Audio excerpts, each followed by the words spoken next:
So do we have a minute? How long do we have? We have 3 minutes?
Ladies and gentlemen, welcome to episode 4 of Bombcast. I'm your host, dkdynamite, with our wonderful co-host, Fajardi, and a very special guest on this Friday evening, the man himself, Damon Victor Allen. How you doing, buddy?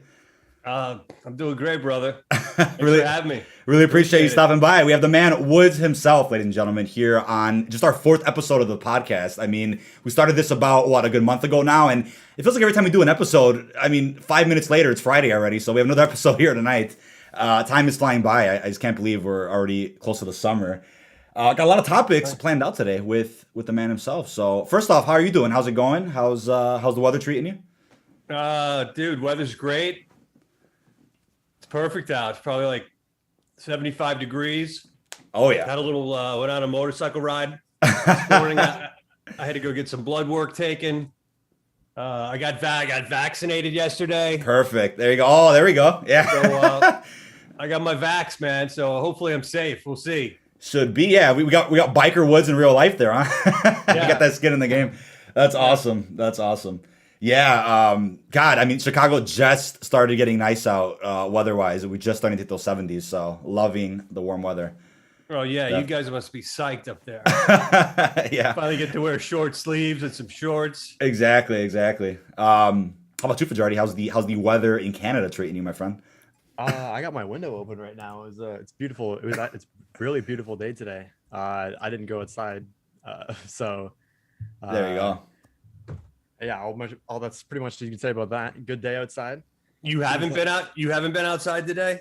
Not today. No, I had some things I had to finish up and complete. So Call of Duty or schoolwork? I'm off school, so it was a lot of COD, but A lot of COD. Yeah. That's awesome. Yeah, but let's run through. We talked about quite a bit off screen though in terms of your experience with the game. I mean, first off, maybe go through your process with getting cast, and then I think getting sent to the military base you were at. How was all that for you? Dude, unbelievable. I think like I've said before, it's one of the best gigs I've ever had. I mean, I've done everything as far as work in my life, work in restaurants, bartending, waiting, tables. But this is up there. I mean, one of my other favorite jobs, I was a bike messenger in New York City. That was great.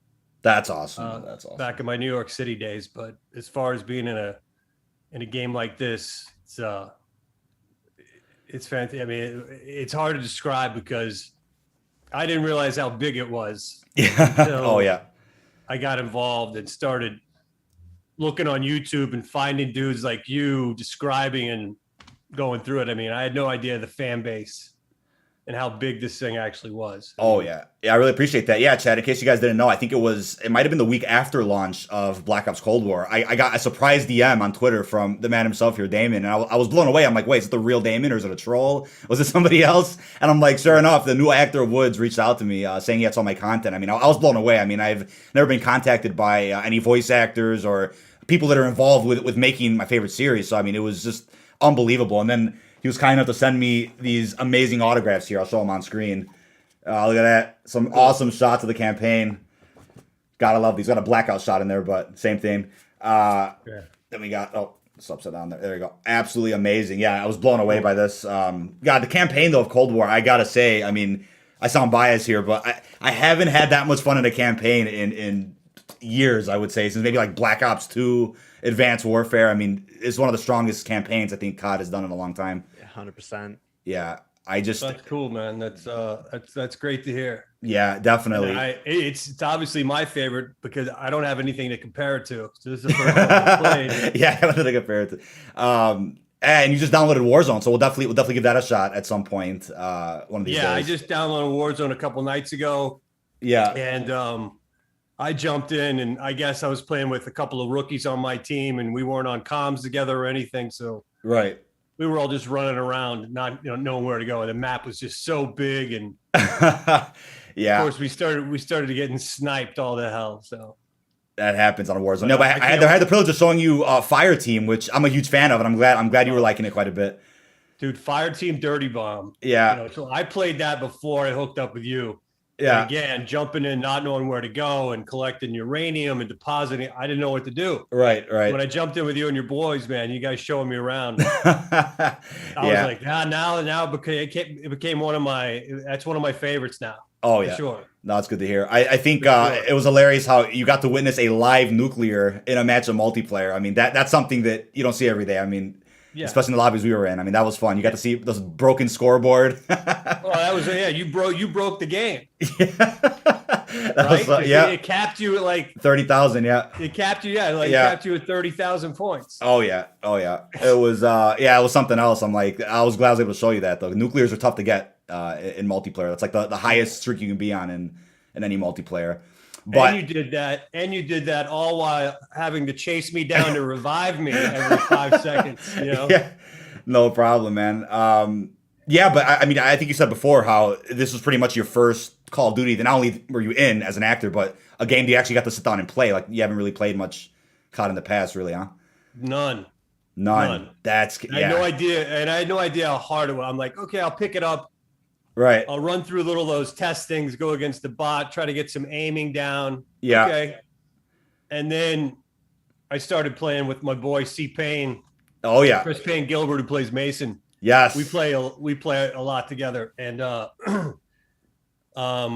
multiplayer mostly. And so we just started, we started hammering Nuketown, and Nuketown was like good place to start. Our thing. Yeah. And the thing about Nuketown is you can get in there in some lobbies. You're against pros, so you've got no shot. And no shot. I move slow. I think I probably told you this, but I usually rock the stoner because I don't run out of bullets. Yeah, that's the way to go, man. That thing shreds. I'm getting into other things, man. I'm trying to Mac 10. The Warden's Wards, my shotgun. The AK-47. What is it? Right. The Keurig 6. I always said Krieg Krieg. 6. I always called it Krieg 6, but yeah, that works. I heard somebody. I think it was you. You said you called it the Keurig. It's the Keurig. That's the correct pronunciation. The Krieg. I think it's Krieg. I'm pretty sure it's just Krieg. But Keurig. Okay, yeah. All these rifles have weird. All these rifles have weird names sometimes. It's like. Yeah, but Black Ops Cold War is a great place to start. I mean, for being your first COD, you're actually sitting down and playing. But how poetic! We have Woods and Mason playing multiplayer together. We have to capture that on stream at some point. That is amazing. We'll have to get some games in with him. We might be able to do that. I'm not sure if he's I'm not sure if he's up for that yet. But yeah, he's pretty public. Good, man. I'll tell you that he's pretty good. He's a level ahead of me for sure. That's awesome. I mean, I'm hoping that Mason becomes an operator in maybe the next season or the season afterwards throughout this year. I mean, I think he would definitely love that. He'll get more interactions too on Twitter and different social media, seeing that Mason energy all over the community. That would be awesome to see. Yeah, that'd be very good, man. Yeah. Chris, he's such a good dude, and he's a great actor. Definitely a great actor. Yeah, I mean, we talked about it, I think, off stream the other day, too. It's like, it almost felt like there could have been more Mason and Woods in the campaign, but I think you even had the idea that there might have been even less at one point. So what do you think about that? Well, when I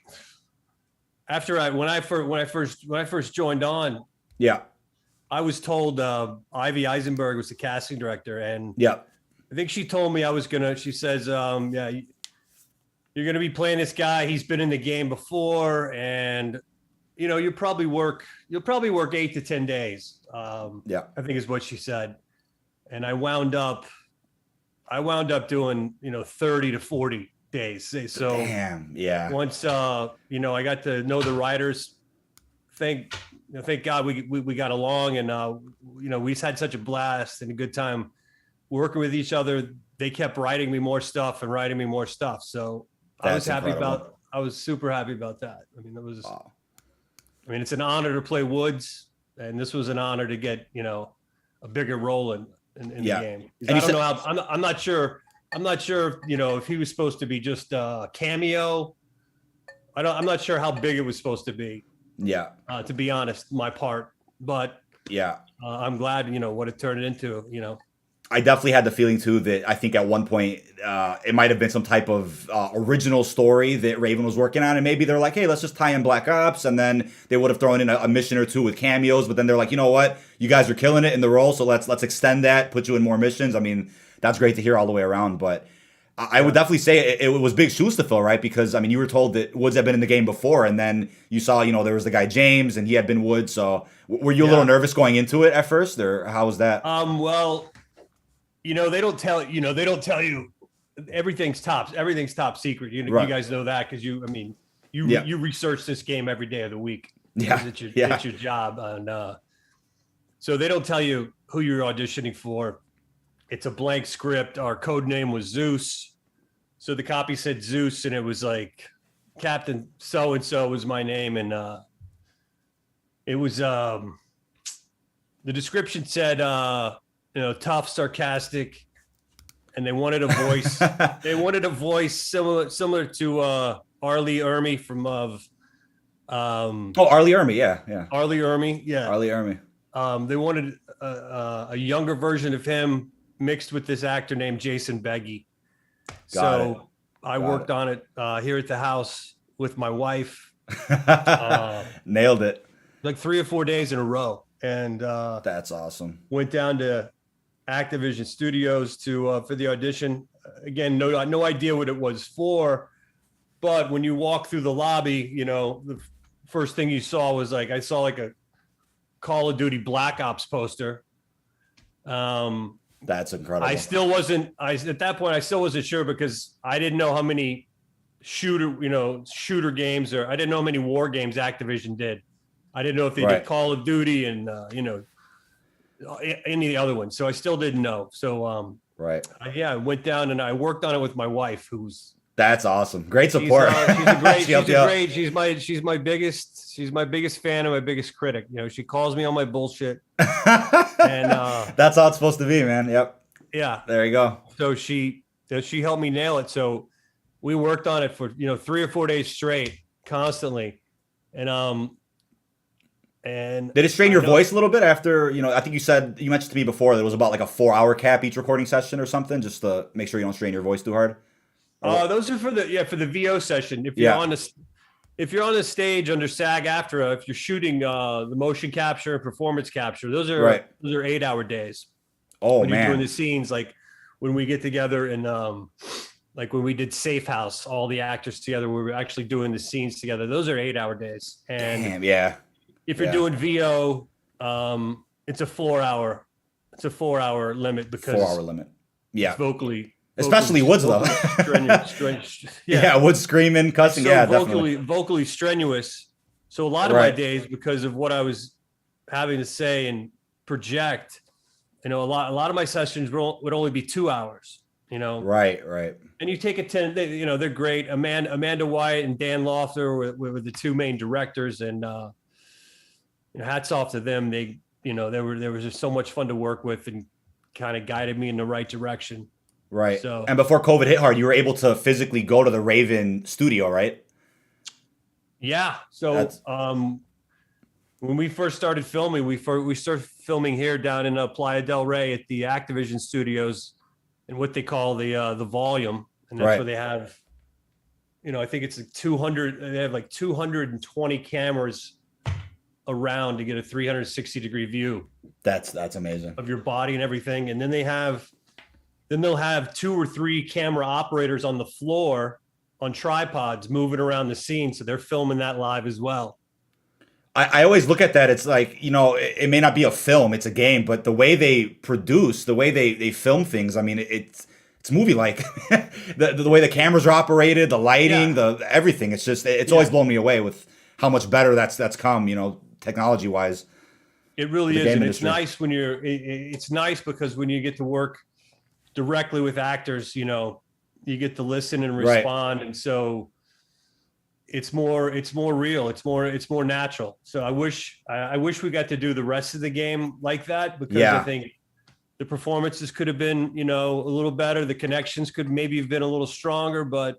So did COVID hit you guys like halfway through production where you had to transition to working from home, or how was that?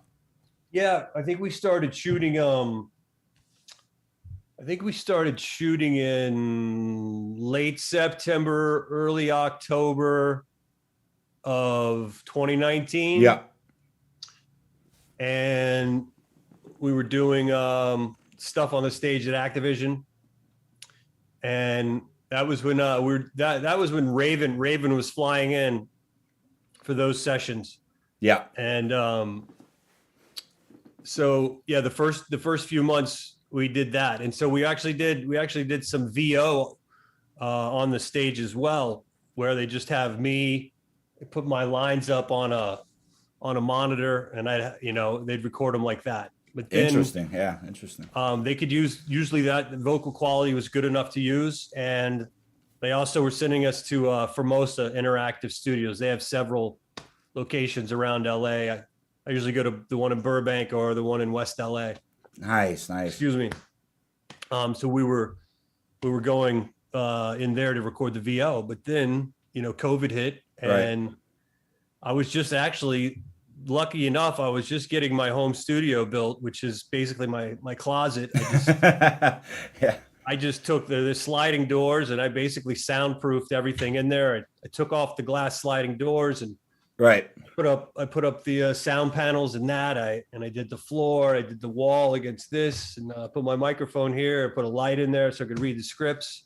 Very nice. So at that point, Activision they'd send me. They were sending me these kits, and in the kits were these little DPA mics, and they were the same ones we use when we go into Formosa, and the same ones we use on the stage. And so they were sending me those. So basically, continuity of how it sounded would match up. Oh, right. So the kits in there would come with a 3-channel mixer, those 2 DPA mics, and in the mixer's a little SD card. So they're recording. They're recording on the SD card. Yeah.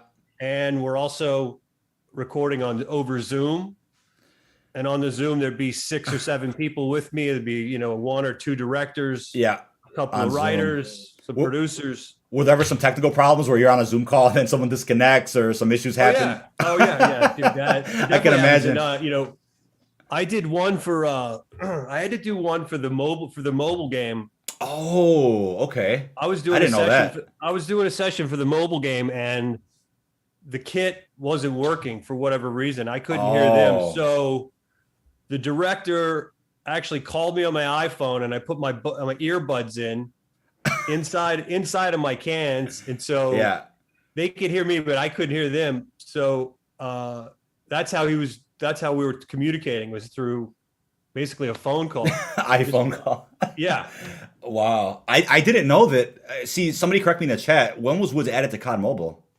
I can't remember when I didn't even see that.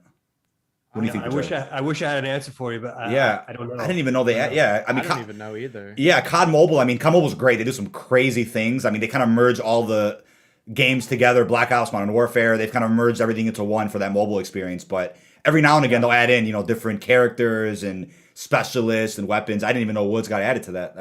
It's hard to keep up sometimes though. The COD Mobile marketing is a whole different scene from Cold War and Warzone. It's there's a lot going on at all times. Yeah, there's a lot of COD Mobile stuff that gets released. Like there could be YouTubers, which there are, that just focus on COD Mobile, don't even touch Cold War, don't even touch Warzone. There's that much content in that game that you can just thrive off that for weeks, months.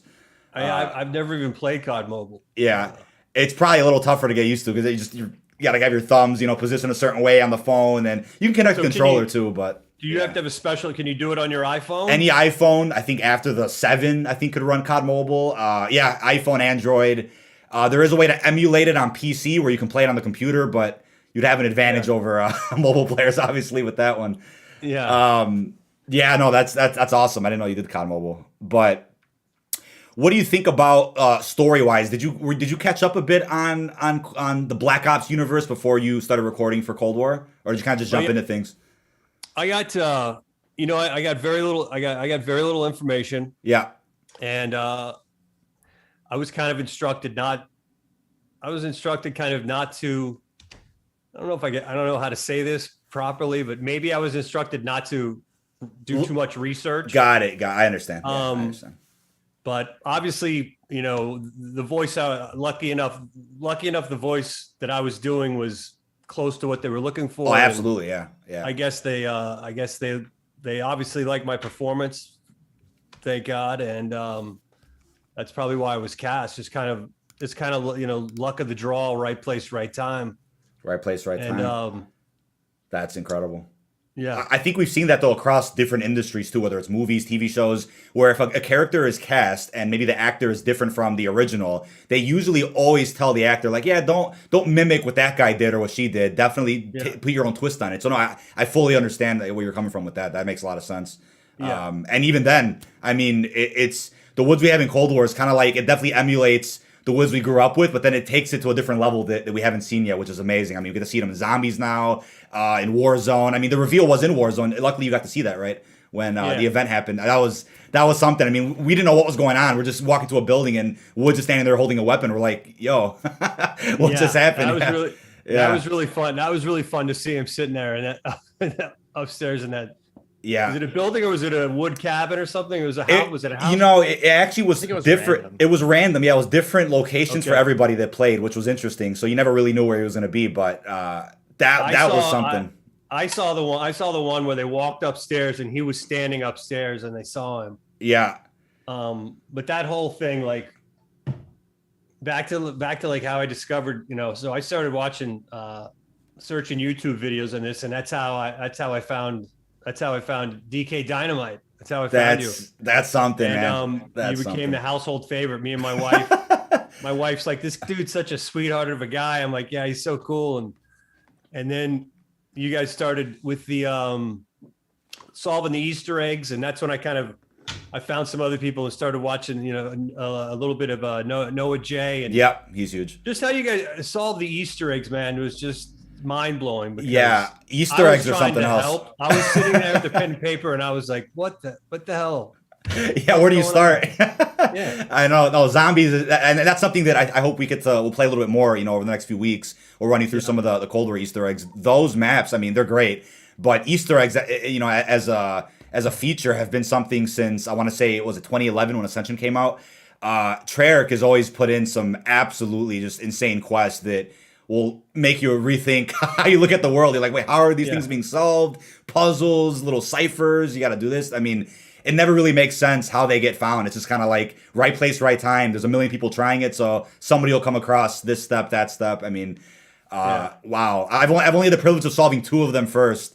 But there's people out there that have solved, 6, 7. I mean, there's a select group of people that usually are hunting the most whenever a map. So you were the first one. You were the first one to solve it. 2 of them, 2 different maps. During Black Ops 4 a couple years ago, one of them was. That's a big deal, right? That's a big honor. Yeah, and obviously they're a big deal, and it's a feeling that it's hard to compare it to anything else. But obviously, when that happens, you get people hating, jealous. You get that all the time. When you get that. But hilarious. I understand that. Yeah, hilarious. But the zombies community is its own thing too. I mean, there's so many people, so many different factions of play styles, whether it's going to high rounds or speed running things quickly, just doing Easter eggs. I mean, so many things you could do. I mean, and I'm glad, again, this is the first time you get to play as a campaign operator, Woods, in zombies. So that was a whole different can of worms we got to see with D Machina and whatnot. Were you confused when recording zombies lines? Were you a bit like thrown off by some of the fantasy that was going on? Yeah, because they showed me a little. They would show me usually they'd show me a little footage of what they had. Yeah, they'd be like, "Here's the scene. Here's what we're going through," and it was completely different. And so the direction, whether whatever facet of the game, the direction would switch a little bit. Yeah. Obviously, for like the mobile game, they're like, improv your ass off, but the mobile game, there could be no curse words at all. You can't cuss. Oh, they got like a rated and the first thing I said was like, all right, you might have to beep some of this out because something's gonna slip, especially doing Woods. I mean, yeah. How do you not slip? I know. How do you not slip? How do you not slip? So how much did you slip while recording COD Mobile? Not as much as I thought. Actually, once they said, look, no curse words, use colorful language, right? And be descriptive, but don't be vulgar, Right. So PG Woods and honestly, I don't think I slipped that much. Maybe I did, but I remember it being It went pretty smooth, and that's awesome. Cool. That's great to hear. If there was a sequel to Cold War, though, let's say in 2-3 years' time, where would you want to see the direction of the story go for Woods? Like, is there anything specifically do you think they should cover, or they should throw him into this scenario, or what are you thinking story wise? I just like to, first off, I just like to be involved in doing it, and I'd love to do. I mean, the actors props to all the actors I worked with. I mean, Lily, Reggie, Damon Dayub, Bruce Thomas, Chris Payne Gilbert, Piot Michael. I mean, these guys are all pros, and they're big time working actors, and it was just it's just a privilege to be in their company. How I'd like to see it go. I mean, I'd love to have all those dudes involved again. Obviously, there's some characters who probably can't come back. Lazar. I don't know spoilers. No, here. No spoilers. Game has been out long enough. But I'd love to. I'd love to do some stuff with C-Pain. I'd love to do some. More Mason and Woods stuff, because there's been so much Mason and Woods done in the past. I'd love to do that. And me and him are we become pretty tight. We're pretty good friends now. That's amazing. I think that's almost poetic, to be honest. Exactly. It's really funny is he lives 2.5 miles from me. Wow. What? He lives 2.5 miles from me. Oh man. And the guy Dan Lawfer from Treyarch, he lives 2 miles from me, and I've never seen either one of them in person. Chris, I saw in person over his fence one day, because him and I were sending some headshots. We were sending some headshots together, and so I was dropping him at his house. So I saw him over his fence. Got it. But we were trying to, contain ourselves and not contaminate. Right. Oh, smart. Yeah. Biker Woods pulls up to Mason's house in real life. I mean, that's something, man. I mean, Cold War is set up what to me feels like a new beginning for these characters. And I think, as of now, they still consider Black Ops 2 canon. From what we understand, was it's a bit different, but it feels like Cold War is going in a different direction, which is great. So I definitely wouldn't be surprised to see sequels and different stories being told in the next 2-3 years. So I'm really hopeful for that too. I think you guys definitely started something special with this game. Well, thank you, man. I really appreciate that. That's nice to hear. Absolutely. Nice to hear. Oh yeah, and I think we kind of touched on this a little bit, but in regards to, I think what people have been talking about, would you ever be okay with doing like a sit down with OG Woods, James C. Burns at any point? Is it something that you'd be open to in the future? Now, unfortunately, that's something I really can't speak on that. Yeah. So I don't know if that's understood. I don't know if that's something I can actually do. So got it. No, I fully understand. Unfortunately, I think he's a great dude, and I think he did a badass job. I mean, what a character he created, and hats off to him, man. Again, I've said that before, and I'll say it again. Yeah. But as far as us having to sit down, unfortunately, I really can't. I can't speak to that, really. Understood. No, I think likewise to you, James has praised you a couple of times. He has his own podcast he does every now and again. He was talking well about you, I think, in a couple of previous episodes, praising your work on Cold War, talking about the funny lines you had. So yeah, no, it's been that question was definitely a huge one that was raised by the community over the past few weeks. Oh yeah, no, I saw. I trust me. Yeah. I got emails and text messages and saw stuff that I got a lot of feedback. On that.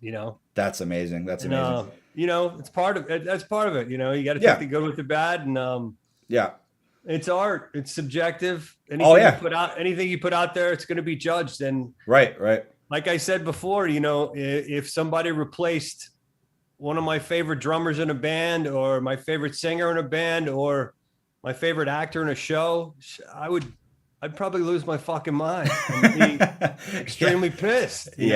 I get it. I totally get it. Right. But I think that the moral of all of it, which a lot of people don't understand, is that that's completely out of your control, especially talking about Activision, Call of Duty. I mean, that's something that, again, it's like a once in a lifetime gig. Of course you're going to take it. I mean, it's not like you reach out to them and say, I want to replace so-and-so. It's like, that's, If it were only that easy, I'd be reaching out trying to replace everybody to be able to work, Yeah. I mean, it's just there's people genuinely who believe that you might have done that. I'm like, I just don't get it, man. It's like, that there's like this lack of understanding with how acting goes and whatnot. And not everybody knows how it goes, but still, I mean, there should be some common sense in there that you took an opportunity. Who wouldn't have? Probably, DK, there's probably some mega actors, big star actors out there, right, that could probably make a phone call and say, "Hey, I want to play this character." Sure. Because of who they are. Yeah, it could happen.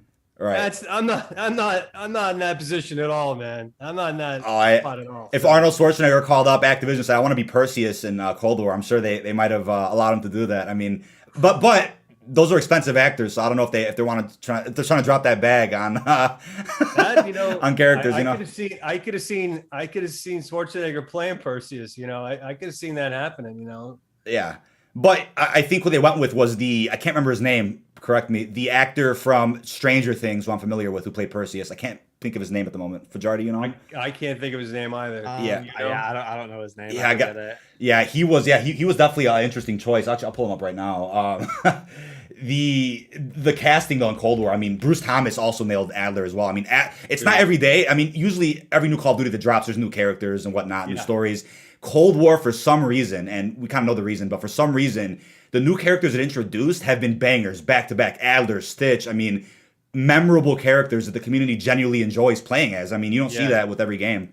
Adler, Bruce is he's a seasoned pro, and I learned a lot working with him on the stage. Like I told this story before, but the first time we were doing some work, we were doing some scene work down on the stage in the volume, and then we had to do individual lines. So he went first, and I was on the side of the stage just watching him. And I'm like, dude, I like high-fived him or fist bumped him or something. I was like, that was badass, because his voice, his voice is just whiskey and cigarettes, so smooth, just silky smooth, so cool, man. Yeah, so cool. Yeah, that was something. A nice guy, and he was like, now I was up next, and he goes, he gave me a wink, and he's like, "That's how it's done, kid." Like, oh, you got the Adler approval. Look at that. Oh yeah. He goes, no, I didn't get the approval. He said that when he was walking off, and he was like, "That's how it's." He was telling me, "Oh, how to get it done." Yeah, got it. Yeah. So there you go. I was like, "Shit!" Now confident fella. Even more pressure. More pressure. Yeah. More pressure. Yeah, the actor for Perseus was Navid Negaban. I probably mispronounced that, but he was also around Stranger Things, some other TV shows. Yeah, great choicing. But well, obviously, without giving it away, is there anything that you may have worked on for this game that we haven't seen yet, which we could see in the future? Or is there anything that you might remember, if anything? No, I mean, nothing I can. But I'm addicted to ginger beer, by the way. And, there you go. I drink all sorts of ginger beer, but shout out to my buddy Aaron. He just sent me look at that. 4 cases of this Fever Tree ginger beer. Amazing. Shout out to him. They what just a lad. UPS just dropped them off. So perfect. Thanks, Sam. That was quick. Shout out a little promo for Fever Tree. Love it. Little promo there. Is that a Treyarch mug? I can't see it. Oh no, it's not. I thought for some reason I saw. Treyarch gives out mugs every once in a while. Yeah, so. Yeah. I haven't got a Treyarch mug. Oh, they should have sent you a little complimentary basket with, I think it's a mug, some coffee, candy, or Treyarch t-shirt. We got a sweatshirt. Okay. Like a hoodie. Something. That was from Raven though. Raven. We got a sweatshirt from Raven, a hat from Raven. That's awesome. Damn. Black Ops Cold War t-shirt. There you we go. Got these little those little stress balls. One of them was a grenade. Oh yeah, if you're feeling stressed out while recording, just squeeze the grenade. It was after we were done. They sent it to us like I don't know. Oh god, as a gift. After the game dropped. That's nice. They gave us some lip balm as well. There you go. You never got to go to Treyarch Studios though, right? Never to Treyarch, but damn, yeah, COVID had hit at that point. I'm sure. Yeah. But back before, I did get to go to Raven. They flew. Because we were working on, handling of the guns and all that. When we first started shooting, Jeff Scooble, who's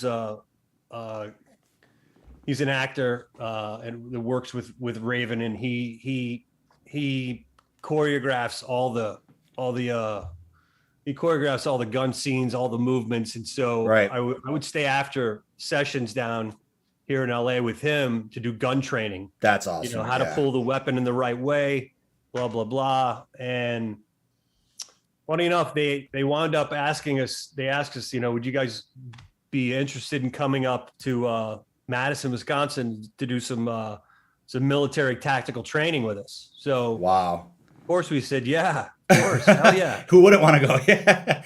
So there were 4 of us that went. It was me and Damon Dayub, Lazar, Sims, Reggie Watkins, and Adler, Mr. Bruce Thomas. Mr. Bruce Thomas. The 4 of us went up there for 4 days, and they have a volume stage, much like the Activision stage here. It's about maybe half the size, but we set up all sorts of different mazes, and you're toting around these guns, and these guns are, you know, they're not as heavy as the real M16, but they weigh 12 to 15 pounds. So carrying those around all day was, yeah, you're sore afterwards.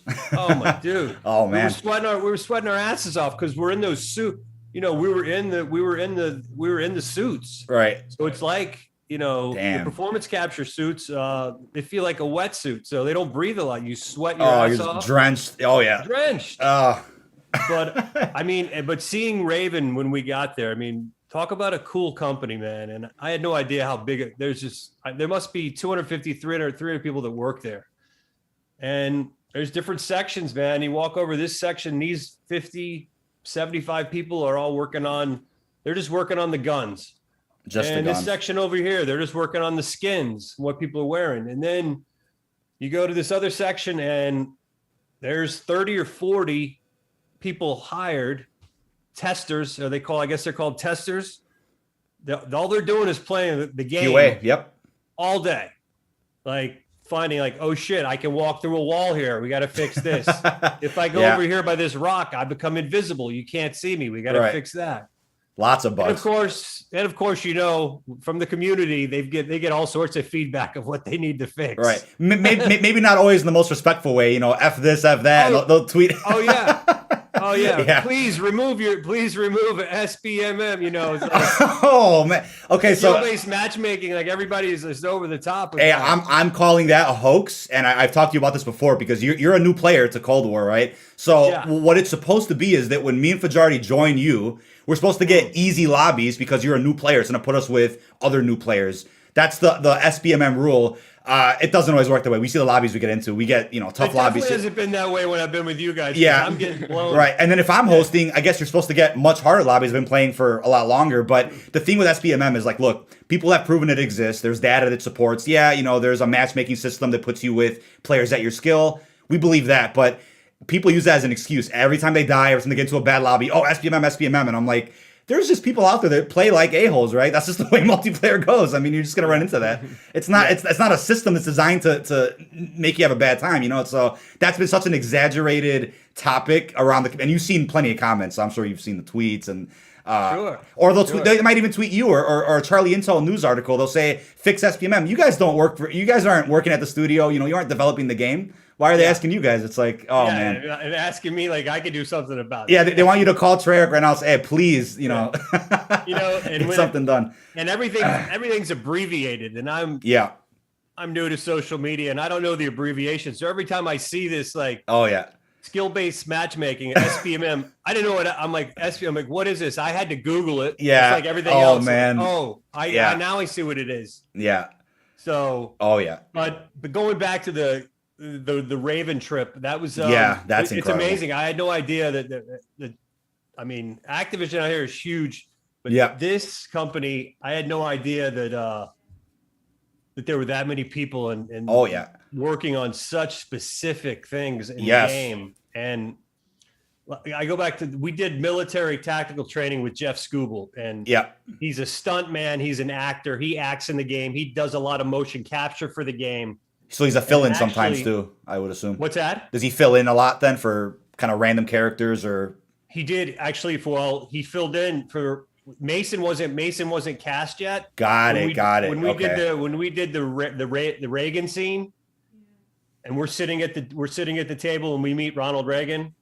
Iconic, man. I'm sitting next to Reagan, and sitting next to me is Mason, but. That day it wasn't Chris because he wasn't cast yet. That was Jeff Scooble sitting in. Right. And so, you know, Jeff and those guys, they wound up doing, once COVID hit, they wound up doing a lot of our performance capture up there because they were all in a bubble together. So they finished a lot of our motion capture that we didn't get to do. ourselves. Understood. And I you know, see. another neat thing about Jeff Scooble is he's in when you go into oh God, which one was it? It was the Desperate Measures. Desperate Measures. Yeah, that's a good When mission. you go into Desperate Measures, and one of the first things you do is you have to log into the computer screen, Mm-hmm. and up comes a character, and his name's Lucas Richter. I think, yeah, I know what you're talking about. I know. Yeah. You see, if you go on there, if you go back and do the campaign, Lucas Richter, the likeness, that's Jeff Scooble. They They put took him his in. likeness. They put him in the game. Got it. Got it. I think that's out there, so I don't think that's a spoiler for anybody. But yeah, you That's can actually see a picture of him. He's actually Lucas Richter in the game. He's on the computer screen when he first pops up. That's actually really, yeah. To relate to that too, we know we have MJ Crazer who does Stitch. Obviously, his character wears a mask, but Fajardi took off the mask in Photoshop with the actual character model, and it is the likeness of MJ Crazer. I'm like, even though the community can't see that, nobody can see him without a mask in the game. They still use his likeness, you know, for the character model. I'm like, Wow. the small attention to detail was like, it blew us away. I mean, you were gonna say something, Fajardi? I think. Oh yeah, I was just gonna say, yeah, it's crazy because I know what MJ said is that they even got down detail to his veins and like stuff like that. That's crazy detail. Yeah, Wow. which is just insane. And I know when we were playing with MJ a few weeks ago, you popped into the stream as well, Damon. And we're planning on or it was just thrown up in the air. We might be getting a little duo stream with MJ and Damon. Oh yeah, for sure. Yeah, for sure. We're gonna hook that up. Oh We're yeah, gonna hook that up. He's also been he's been playing COD for a while, but he also was getting used to Fire Team, Warzone. So yeah, we could definitely get some really fun games and like that. Yeah, Ultimate crossover. I think his skill level is probably a bit higher than mine. So, but I'm gonna keep brushing up, man. I mean, you're doing good. You're doing good. I'm developing a serious problem with this Call of Duty thing. I'm getting addicted to the game. Trying to get better. It's spending a lot of time. From Woods, do you have a special message for MJ at all for Stitch? Is Woods coming after him or what? Oh yeah. Woods is coming after him. You better watch your back. Better watch your back. Yeah. I think our chat was requesting too everybody's favorite line about the goddamn onion. I mean, yeah, crazy, you know, and that's one of the not even remember recording it, and I remember it got all sorts of traction, and I know it was just I started catching so much heat for that. Like, good God, man, Woods is talking about being an onion. What the fuck is that? What does that mean? You never know what lines are gonna pick up and gain some traction. I mean, that's probably the beauty of voice acting. You never know what's gonna be iconic. But people that criticize the line, I'm like, I mean, there's a lot of characters in every COD campaign that there's like always like a goofy moment, at least once in the game, where they're a little out of character for a second, say something fun, or just for the fans playing, you know, just something fun that we can notice, right? Breaking the third wall, you know, that's kind of what that reminded me of. Well, I mean, I think in that scene, like the funniest line is like, you know, is right before what Mason says, because I'm like, we go in and we do this real quiet, like, and he's like, yeah, you're the master in quiet, you know. That's the funny line. That's the funny line, you know. Right. Then I say, I'm a goddamn onion, Mason. You know? And, absolutely incredible. Yeah, I mean, that was the brick in the wall. I think the mission's called, right? Or the one with the. It's the one where. Oh no, that's him. That's Echoes of a Cold War. That's Echoes of a Cold War. Echoes. Oh man. Yeah. Well, brick in the wall was good too. That was Woods and Bell, but Echoes of the Cold War. Yeah. Woods and Mason. Mike. I mean, I'm not sure if you knew it, but that location in that mission is based out of an older mission from Black Ops 1. So it was all this nostalgia, and it was just such a perfect sequel to that game. I mean, it's just unbelievable how they wrote that. I mean, the gameplay. That's a really cool map, I think. Oh yeah.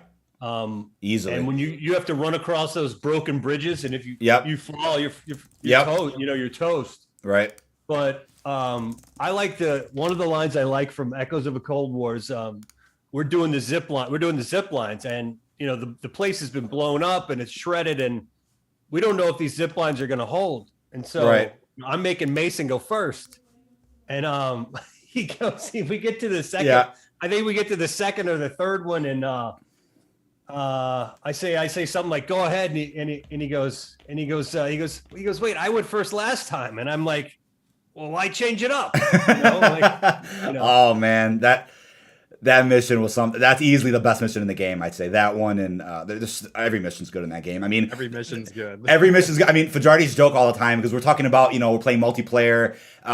Sometimes I'll grab a weapon. I'm like, damn, this is a nuke-worthy weapon. I could really drop a good streak with this. And Fajardi's like, every weapon's a nuke-worthy weapon. This whole game is full of those weapons. Like, it's one of a few CODs where you can literally use any gun in the game, and you're like, damn, you can really pop off with this. Like, it's such a unique lineup of assault rifles, SMGs, shotguns. Everything is good. I mean, it's something else. I'm looking for something like I work with the Mac 10. I'm starting to work with the Mac 10 a little bit. Yeah, and I just run out of bullets so fast. I wish I had like a 100-round mag I could put on that thing and still move just as fast, because you move really fast around the game, with that. Yeah. What's the most you could have on that? It's like a 40. I think is there a drum mag, Fajardi, on a Mac? I can't remember what the. I'm pretty sure there's a drum mag. I don't know the exact ammo count, but it might. I think it's a 30, and one of them you can get a 30 plus 10. Maybe. Okay, maybe that's a hard weapon because of the way it sprays. You gotta like. Oh, dude, it's like you're everywhere. I know. I do a complete circle around everybody and start shooting. I shoot the bus in Nuketown. Like I shoot everything but the dude I'm supposed to be hitting. Oh, it happens, man. Oh, the bullfrog, they'll definitely give that a shot. Yeah, Revive pointed out in chat. I love the bullfrog. That thing is disgusting. I definitely give that a shot. It's another SMG. That is on my list. The bullfrog's really good. I love having my stem shot, and I love the gas mine. I love gassing people out, planting those, because I love you can leave it, and then like 2 or 3 minutes later, it's like you just got another 2 kills from the gas mine. Yeah, those are deadly. The Simtex I'm terrible at, because I'll throw it, and I blow myself up right away. That happens, man. Tech Gamer said drop a nuke with the M82. Yeah, I'm talking in terms of assault rifles, SMGs, shotguns. Sniping's a different can of worms. That I'm not a huge sniper, but that's definitely a lot more slow pace for a mode like I would say Fire Team Warzone. That's kind of where I would use a sniper if at all. Another really interesting question that I had written down is, were you aware of Woods' tattoos on the character model himself?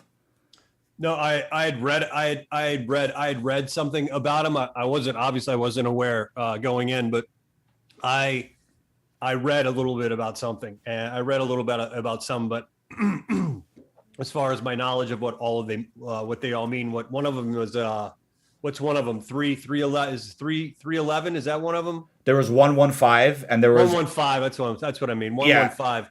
There was that, and then there was a werewolf as well on. I think it might have been the same arm. But 115 is the element that creates the zombies in our classic story of Treyarch Zombies. So Woods having that tattoo was always a mystery for years, and then we finally got him in Zombies and Cold War. We're like, wow, how poetic that we finally got that connection there. So were they dropping you a little hint or Easter egg as to he's going to be in Zombies at some point by putting that 115 tattoo on him?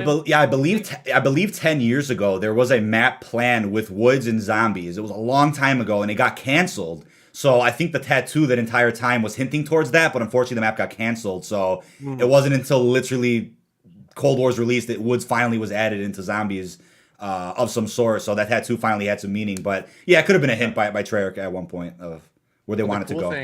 The cool thing about Treyarch Zombies is that the campaign and the zombies are like connected. Yep. It's always been like that. So maybe it was something that could have been a campaign connection with Woods and Zombies. So yeah, that's always something that's really intriguing about those storylines. Yeah, I mean, if you get into the story though, that's definitely like a 3-hour conversation of how to explain every aspect, campaign, the multiplayer, the zombies. It's always been connected, but Cold War specifically has taken that to a different level, where now they're tying in Warzone and XYZ, and it's like it's gonna fry your brain trying to comprehend. Like, well, when you and I were playing the other night, I'm like, once I got into the game, I'm like, you need a 4-year college course to actually know how to get through this game and how to use everything, what it does, where to hide. Right. I'm aggressive, man. I run out in the middle blasting, of course, and then I've got 3 different dudes that can kill me, so one of them's gonna get me. I need to learn how to fucking sneak around a little more. sneak around and pick my points, that gets tough for me too. I mean, I'm a real aggressive player, but I think the trick is blending aggressiveness with tactically getting behind their spawn and then, just playing a certain way. I mean, there's definitely a balance there, but I need to develop a little bit of that patience. Yeah. I'm an impatient person, so I feel you if you're having trouble with that. I mean, I have OCD, so when editing or doing videos, streaming, whatnot, patience is hard sometimes. I mean, you want to get, technical problems and you're scattering everywhere. I mean, oh man. I could see you having a little OCD because you seem like you're a perfectionist. I mean, what you and Fajardi do, man, definitely is amazing. You guys, your work is fantastic. Yeah. I think let me ask you a question. So how did you actually get in to doing this, to being a Call of Duty YouTuber? How did that happen for you? It's actually crazy to look back at. It was definitely 2011, which at the time I was 11 years old. I had no equipment. I just had the game, the PS3, Black Ops 1. I had an iPhone 3, the older round iPhone at the time. And I would sit in front of my TV and just record my good gameplays and talk about it. My voice was real squeaky. Again, 11 years old. My mom used to always tell me oh, you like doing that? Just, keep at it. Don't stop and, see what you get into. And then, I think a good 2 years after that, using a phone, I finally got my first laptop and then an Elgato to record the gameplay in the game. So it looked clean. And then, little by little, year after year, just a couple times a week, make a few videos here, talk about some news, my good gameplays, silly stuff. And then once Black Ops 3 came around, I would say the 2015, 16, I started making, more professional videos, learning how to edit better and put things together, have cleaner commentaries and be more fluent with my sentences because I had a speech issue before. So that kind of was something I was doing in 15, 16. And then once Black Ops 4 rolled around, 2018, I was making enough videos at that time. I mean, I had enough time to pump out more content that I was able to do it as a job. I mean, financially, it worked out, and ever since 2018, been doing it as a job. But you started making a living at this at 18. At 18, wow. At 18, and I mean, it definitely wouldn't have come without the years of experience prior to just knowing how YouTube works and the ins and outs of editing, commentary, and obviously playing the game enough so you understand what you're talking about. I mean, it was a lot of variables in there. But Fajardi definitely, as I always give him props for, in 2018 when Black Ops 4 came out. Coincidentally, when I started doing it as a job, he found me through a random stream I was doing. Ended up being extremely talented with graphics. And then from there, I mean, my channel has definitely been successful because of him in many ways. I mean, the graphics, the thumbnails, that plays a huge part in marketing your content. So without him, I don't know where I'd be right now. I mean, he's definitely a part of the soul of this channel. Fajardi, man, fucking hats off to you, brother.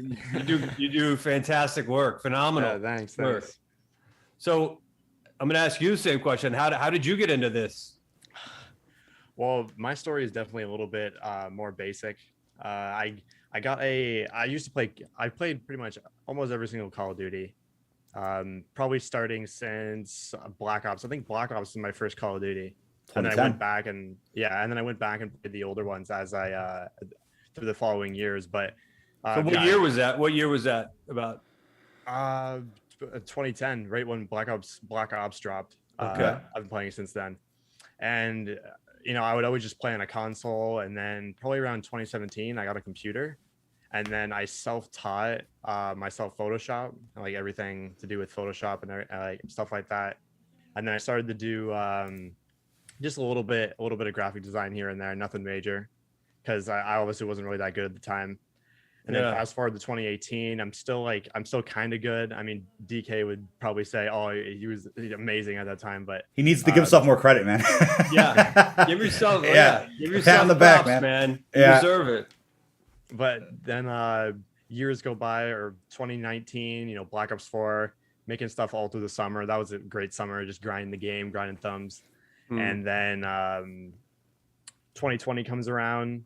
We're doing all the stuff for Black Ops Cold War, and then just in December, I got enough money to buy a whole new computer, and that's when I started to do the renders and all the custom stuff. So because you need a pretty powerful computer to do some of the stuff he's doing, to get the models of the characters and get the backdrops and all these ins and outs. You know, I can imagine. Yeah, you got to put some budget into that, and luckily, we also have a buddy, Lucas Weiss. You might have seen a little bit of his art. I'm good friends with him as well. He's kind of like the matriarch of renders in the community. He's like insane artist, and luckily him and Fajardi talk quite a bit now, so they're able to bounce off each other with ideas and different skill sets. I mean, that guy's also incredible with the artwork of the community. Lucas.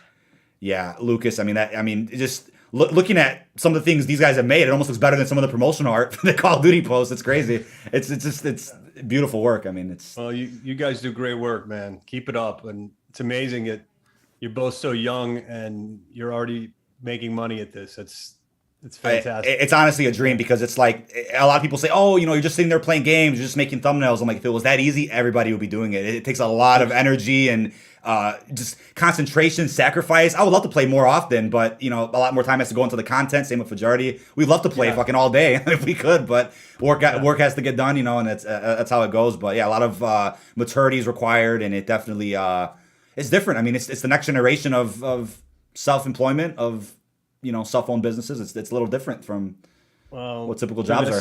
Super cool, man. You guys, hats off. It's amazing. You do amazing work, and I know a lot of time. It shows how much time you guys put into it. I appreciate it. Yeah, no, it's just seriously, like we told you before, but it means the world when someone like you or MJ. I mean, you're a part of the game that we're absolutely enjoying, and you reach out to us with kind words and getting games in together. I mean, that's seriously something I never would have thought of 10 years ago when I started doing videos. I mean, that's even 6 months ago. 6 months ago. We were thinking about because I feel like last year during the Modern Warfare season, we weren't a huge fan of that game. We didn't play much of it, but we were really focused on COD 2020 news. What's the next Black Ops going to be? We were talking so much about it, making lots of videos, news, roundups, rumors. We were doing the works, and I mean, we feel like we knocked it out the park with just posting every day about the next Black Ops, and now the game's finally out, and it feels like, I don't know, it's like a sigh of relief that we worked hard to bring the news for this game. Now it's out, and then we feel like it's really paying off in terms of our dedication to the series. I mean, it's been the game we wanted it to be, definitely. That's great, man. Hard work pays off, brother. Likewise, man. I mean, it's an honor even talking to you. But I think one more thing that a lot of people were wondering is, when you go through tweets and community posts about COD, do you laugh a bit at some of the hate you see, or how do you look at that when you go across it?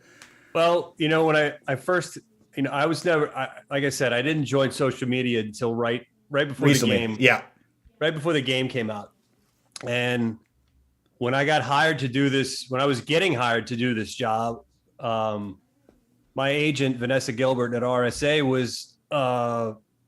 She was sending me emails and calling me saying, Activision, loves what you did, but they can't find anything on you. They can't find you anywhere. And I'm like, right. Well, that makes sense. Yeah, that makes sense. They can't find me unless they know where I live or they know where I hang out, or right. They're like, well, we have to give them something. So I had to write up I wrote up a little paragraph of, going to American Academy of Dramatic Arts in New York City, studying theater, staying there for 8 years, doing theater and acting, and how I was always a musician. And then when I moved to LA, I got an agent, and I was in 2 bands at the time. I was in a band called Claudine 3. And then my buddy Aaron, who sent me the Fever Tree, I was in a band with, him in high school. Wow. You guys go back. He went to Arizona State, moved around Colorado. He was in Hawaii. He started sending me demo tapes from Hawaii, and he wound up moving to LA. We started a band, and we got a manager. We got repped by William Morris, and we signed a record deal. And then basically we hit the road. We were on the road constantly for 10 or 11 years. God, that is such a cool life, though. You get to see everything. I mean, that's and do what you love. That's Wow. We did. We got a lot of fun, a lot of great memories. Actually, I haven't seen him in years, and I'm going to see him tonight. He's actually in town for a couple hours tonight, so we're going to dinner together. Look at that. That'll be cool. that is something, man. I mean, that's what a life. I don't know how we got to that. So when I got hired, they didn't know who I was, so I had to write him a paragraph, and finally they said, okay. They offered me the job, and the casting director said, look, we're going to have you in, and we're gonna see how it goes. So you're on a trial basis, basically. So I see.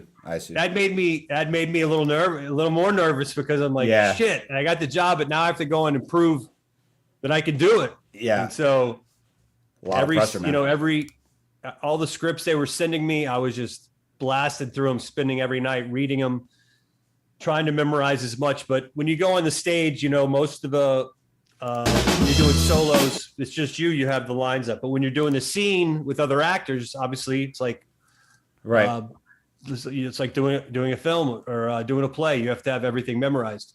Exactly. And so I knew I was on a trial basis, so I knew I had to go in and give it my all and be ask questions, and I asked as many questions as I could. Yeah. Good. And I ask after every take, is that what you want? Did you get what you needed? Do you need me to go up? Do you need me to come down? Yeah. And looking back, I think I've said this before, looking back, I came out of the box really hot. Like if I could go back and reshoot some of the stuff, I definitely would, because some of the first stuff that I shot was a little too amplified and maybe pushed.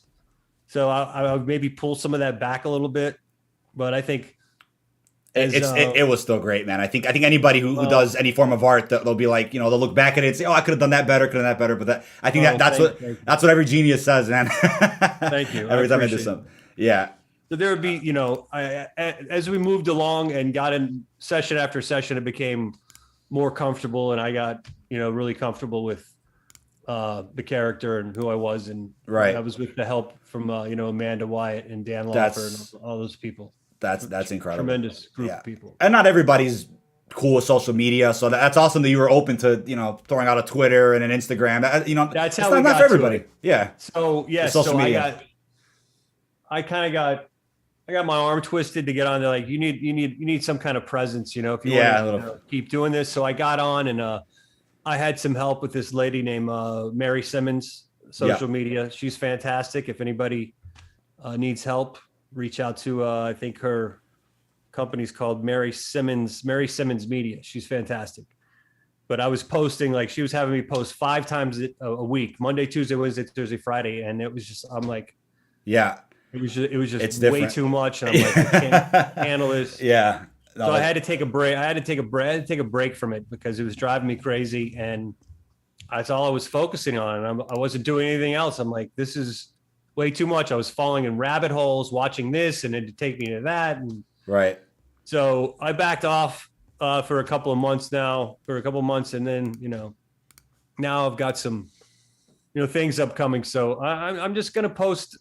At my leisure, and at your discretion, at your pace. Not to force, at my discretion, exactly, at my own pace. It'll feel better too. You post something naturally. I want to post that picture or that video. Whenever you have that feeling, that's the best way to go. I mean, I do have an event I would like to promote this Sunday, on April the 11th at 4 p.m. Eastern, on GalaxyCon.com, GalaxyCon Live.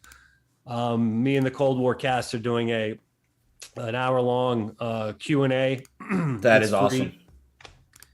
And you can sign up to do one-on-one chats and take screenshots, and you can order autographed pictures, and you can actually send stuff in of your own. You send it into the company, and they'll send it to me. I'll sign whatever they send, whether it's a guitar, a drumstick, maybe a whole guitar. Maybe it's a weapon. An onion. So I'm sure I'm gonna get a few onions to sign. A few onions to sign. Right. Yeah. No, I mean I definitely will tune into that on Sunday. That's incredible. At 4 p.m. That should be fun, man. Is that Pacific or what time is this? 4 p.m. It's Eastern. Eastern, 4 p.m. Eastern, 1 p.m. Pacific. Yeah. So the first hour is a Q&A with all of us. Should be fun. That's awesome. I'm really looking forward to that. Man. Love those guys. You have all the best characters here. You got Lazar, you got Samantha, you got everybody. Samantha, everybody's who's amazing. Look at her body of work. I mean, she's a pro. The range. I mean, but she's been around since Black Ops 1. Because she did the little girl version of Samantha. Now she's doing the adult version in Cold War. I'm like 10 years of that character. I mean, I hope you can stick around for if you want to do this for a good 10 years. You and me both. Yeah. Let's get more woods. Let's get 10 more years of woods. Yeah. All right. Here's to that. Yeah, cheers to that. Oh, one other thing that slipped my mind too, that I'm glad I thought about this. When you guys did, for example, the season 2 intro cutscene for Cold War, which released, what was it, month and a half ago. When you guys did that cutscene, was there like a big gap in between recording it and then it releasing to us, or was it relatively close to the launch window? So that's we're talking about the scene where we get out, or I'm flying the helicopter. Yes. We land, and with what's his name? Is his name Wolf? Wolf, correct. Wolf, yeah. When that was released, a month and a half ago? Yeah, it was about a month and a half ago. Yeah. I think I'm okay to say this. I think I recorded that. I think I recorded that cutscene. I think I recorded that trailer in the first or second week of December. I think I recorded that. Okay. Yeah. They've had that ready to go. I think cool. I hope I'm allowed to say that. Yeah. Yeah. I believe that's what I did. Yeah. That's and I actually, because of COVID, that was the first session where I didn't have them mail me a kit to record from. I actually went into Formosa to do that because they had, just one operator other side of the glass. Right. And they had the whole place sterilized, and they had this machine in there. I think it's called an ionizer. I'm not sure. Don't quote me on that, but something that destroys germs and they had this special UV light. Excuse me. So it was extremely safe. And I wanted to get to the studio. Right. I'm like, recording at home is fun. It's easy. I don't have to drive across town, but I wanted to get in the studio. So, and I go in the studio. I did it for Formosa, and there, of course, on a big screen is Amanda Wyatt and Dan Lawfer, and I'm talking to them just like I'm talking to you guys, just like I talk to them on Zoom, but I'm in a recording studio doing it. Great cutscene. That was fun just because I wanted to get out of the house to do that, Yeah. Let's get out of the house a little bit. COVID thing's been driving us all nuts, Oh, man. Yeah. Fun fact, though, is that cutscene takes place on, I believe, April the 18th, which is Fajardi's birthday. What are the odds of that? The 19th. The 19th. The 19th. Sorry, 19th. The 19th. Yeah. The 19th. All right. I'm like that was meant to be there. We got some a Fajardi Easter egg in the season 2 intro there. Nice. Good for you, Fajardi. That was something. That was something. I remember you saw that, he was blown away. Yeah. Well, yeah, but hopefully, if they get a sequel to this game in 2 years or so, you get to do everything in person and the way that you remember for the first half of production. Treyarch Studios, if I'm not mistaken, has moved out of where they were in California. I don't know where they're going next, but Activision has moved some offices around. Raven should be staying the same, but I believe one of their offices has moved. So I guess because of COVID, a lot of things are changing. So we'll see where they end up with their next game. We'll see. Yeah, I have no idea where they went. But hopefully you get to head there at some point. Hopefully I'll find them. You'll find them. They'll find you. Yeah. Yeah. Yeah. Oh man, that's exciting though. I mean, again, we're only halfway through this game, really, the game cycle. We're not even at season 3 yet, so there's so much more that hopefully we get to see in the next couple of months. Looking forward to more woods. Me too. Yeah. Me too. Yeah. And I know not this Sunday because you have GalaxyCon, but hopefully maybe next week or whenever we'll plan out a gameplay stream where we can do some Cold War, some Warzone. That should be some fun. Yeah, we definitely got to hook that up and get MJ in there. Yeah. I know he's game for it. He seems to be streaming a lot. Yeah, twice a week, 2-3 times a week. He's really into it. Oh yeah. So I'd love to do that. Definitely. I'm down for that. What would you say is your favorite part of Cold War right now? Is it which part of the multiplayer? Like in the domination, the fire team? What do you think you're digging with the most? Well, since you introduced me to the fire team Dirty Bomb, I mean that's that's blowing my mind. But you have to have. I don't have enough friends online to go in and do that on a daily basis. So basically, when I go and do multiplayer, I'm going in and I hit the. What's the first one where you select like quick play. 8 or 10 different modes? Yeah, the quick play. Quick play. I hit quick play a lot and just go through. Yeah. And do that. But I play Nuketown more than anything. Oh yeah. But my favorite's becoming the fire team Dirty Bomb because that's really cool. That's really something. And you and I also played. You introduced me to Onslaught Nuketown, which was that. Yeah. That was cool. That was cool. And I told you too, it was a PlayStation exclusive mode. It's only we could play it. Unfortunately, Xbox and PC don't get the mode until November 1st. November 1st. They had to wait a whole year for that one. But you get to play zombies on multiplayer maps. It's something special that we had a good time with on Nuketown. Cool, man. We'll be I doing look some forward to I look forward to playing more with you. Oh yeah, and getting tips. I need tips. I need some lessons, DK. yeah. But we'll definitely. Gotcha. I want to let's hook up a. We'll plan on hooking up a live stream. Yep. Where we play together, and Yep. Right on. everybody can tune into that. Yeah, absolutely. I really appreciate your time here on our fourth Bobcast. I know you have to get going probably in a few seconds.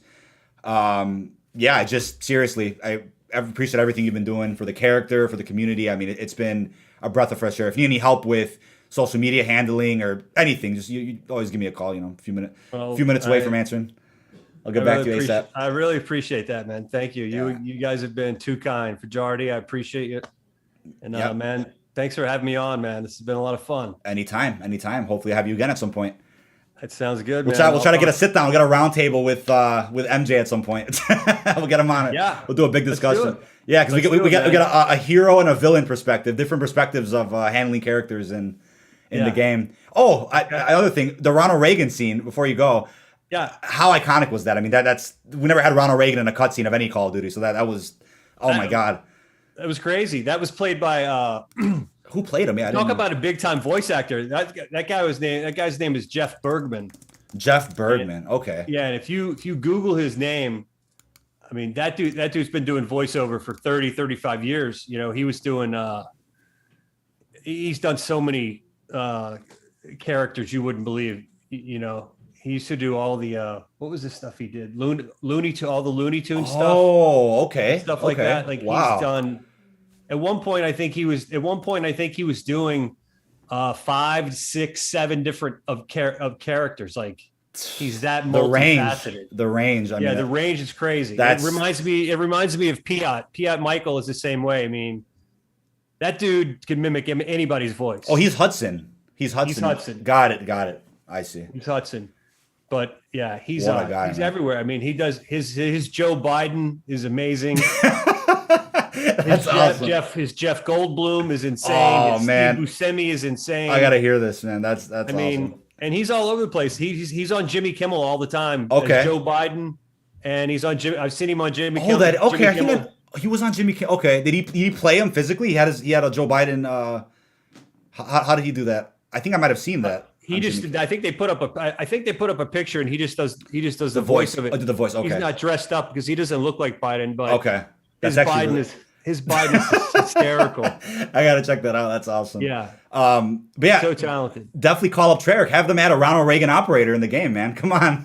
Yeah, we need to. Oh, you guys were all calling it. The zombie. We're calling it Ronald Reagan. Yes. Reagan, right? Yes, you know the meme. There you go. Ronald Reagan. Oh yeah. Everybody loved that. I mean, that was just, again, the campaign just blew us away. I mean, the fact that, like you said, they got this done under circumstances of COVID to begin with is unbelievable. I mean, the magic over there. I don't know how they got it done, but they worked around the clock is how they did it, man. They worked around the clock. They had to. Wow. Hats off. Hats off to Buddy Treyarch. But appreciate all your time, Damon. I won't. Hey, my pleasure. DK, thank you so much. For Jardy. Thank you, Damon. Thank you. I'll talk to you guys soon. We'll talk to you soon. Thank you so much for popping in. Good luck with Bombcast, man.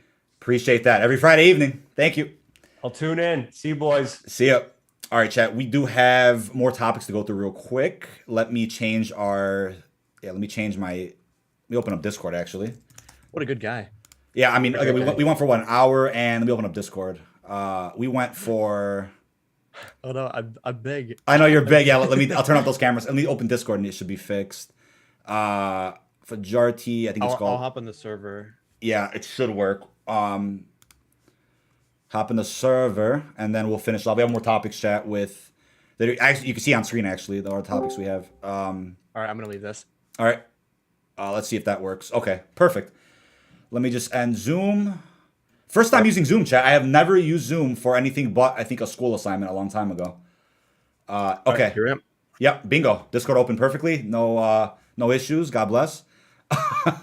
Well, that leads us into, real quickly, who are these people? Before we jump into our other topics we have written down. So, we do have just a couple of comments this week. And we went through quite a few last week, so we'll just limit it to like maybe 4 or so for this episode. But yeah, overall, chat, this will still be viewable on the homepage of my channel through the Bombcast playlist. That's public for everybody. And the podcast is now available on all other audio platforms thanks to Anchor. Anchor has thrown the podcast onto just about every audio platform. Spotify, 4 others I can't remember the name of, and Apple Podcast is still, I think, pending. So this podcast will be available on every single audio platform over the next couple of days. But yeah, in case you guys listen if you want to listen to this, driving your car or without actually watching the video on YouTube, then you're not able to do that. But yeah, for who are these people? Let me pull up the actual comments from Discord. But how do you feel about that, Fajardi? I was a bit nervous. I mean, it's Woods. How do you how do you get a perfect podcast with the man himself, right? I was nervous but I think we did a good job. I mean, yeah, like I said before the podcast, yeah, just a great guy. Great guy. He's good at he's good at talking, telling his stories. So yeah, I think we went for a good length. It was about an hour and 20ish with him. That was good timing. He went through everything. Yeah, chat. I saw a few questions that I definitely didn't want to ask him. There was somebody asking about, I think it was if he's still recording cutscenes now, and I'm like, that's definitely not a question he could probably answer. But real quickly, he said he recorded the season 2 intro in December, and that dropped.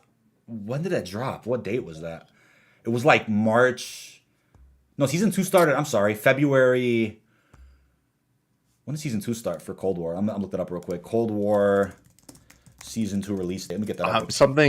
Something about that. 25th of February. I didn't want to bring it up. Yeah. I didn't want to bring it up because it would have ruined the conversation. But he actually tweeted out in December, within like the first 2 weeks of December, that he was going back to Raven Studios. And I remember I sent you the tweet, and I said I sent you the tweet, and I'm like, he's recording something for season 2, 100%. Yeah. Or he's recording like some type of cutscene. Yes, he was already an operator at that point, but you're like, yeah, it's cutscene time. I'm like, let's go, dude. I mean, that's been a thing for years, though. Mm-hmm. When voice actors tweet or post pictures on Instagram of being in the studio, you know for a fact something's dropping. Ironically enough, quick point, not to go off on a tangent, I think the actor for Takio was also the same actor for Diego, motion capture in Black Ops 4. So everybody thought that there was more chaos coming, but it was actually, I think, some motion capture for something else. I don't know what it was, but Black Ops 4, a lot of those tweets. But anyway, we have a couple of funny comments here. First off, stop with the clickbait. You're just trying to get to 10 minutes so you can make a few bucks. If you can't create original content, go get a real job. I gotta love this one. Sean sent it to me. Thank you to Sean and Chad for sending me some of these. I always appreciate you sending me these. I don't even see half these comments, but first off, vids only have to be 8 minutes to place ads, so 10-minute thing doesn't exist anymore. And I would love to know what clickbait, man. It's like I remember you made a roadmap for me for season 2 Reloaded. It was concept art before the actual roadmap came out. People were commenting. Everything came on that anyway. Oh, first of all, everything released from that roadmap. But people were commenting, "Why do you make fake art? You're attracting people. Stop lying." And I'm like, all of that content is confirmed for the season. So I found that hilarious that a roadmap you made got criticized, but it looked that good. It looked original. You clicked the video. This is I think it's a comment on our last Bombcast. This guy has no idea what he's talking about. Please don't listen, people. The same person then said, so basically what you're saying is all of you have no idea what you're talking about. Can't make this shit up. And I'm like, I see. I would love to know the context. What did we say in the last Bombcast that he assumed this? Because I'm like, personally, and again, this is just for my opinion here. There's no way you can have a YouTube channel about any topic if you don't know what the hell you're talking about. How do you make the daily content? It's just not possible. You have to know something, right? It's like I don't get the context there, but the YouTube is a real job argument, Spider-Man. That's funny because I think I talked about this in the first Bombcast a couple weeks ago. There is still a boomer mentality amongst most of the world that doesn't understand what content creation is. Rightfully so, I understand that. But, if I'm paying 1099 business taxes doing YouTube videos, I think it's a real job, right? Legally classifying that, right? It's like the people that they look at it, oh, you're just playing games, anybody could do it. It's like, that's not even a part of it, man. 1% of the content is actually playing the game, recording footage. 99% of it is getting your commentary, editing, marketing, understanding the YouTube metrics, the algorithm. It's like the game is so little in comparison to the actual content being made. Streaming's different. You can argue, oh, you're just sitting there playing a game live, making hundreds of thousands of dollars. You can argue that, sure, I get that, but videos is a whole different ballgame, man, when it comes to being a real job. And I personally don't see it being possible to balance a quote-unquote 9 to 5 with daily content creation. Unless you don't sleep, it's just not possible. So that's my little tangent on real job. Yeah, I wonder what he was talking about. Here's a funny one. Oh, actually, it's related to Fajardi. He's calling you out directly. Not a fan of the fake thumbnails made to deceive those looking for new information. No excuse. And I'm like, ever heard of concept art? Because I think this might have been a comment that I had pulled up from a random screenshot. It was that zombies roadmap you made a long time ago with the park skin. I think it was a Tagger park skin spray paint. Yep.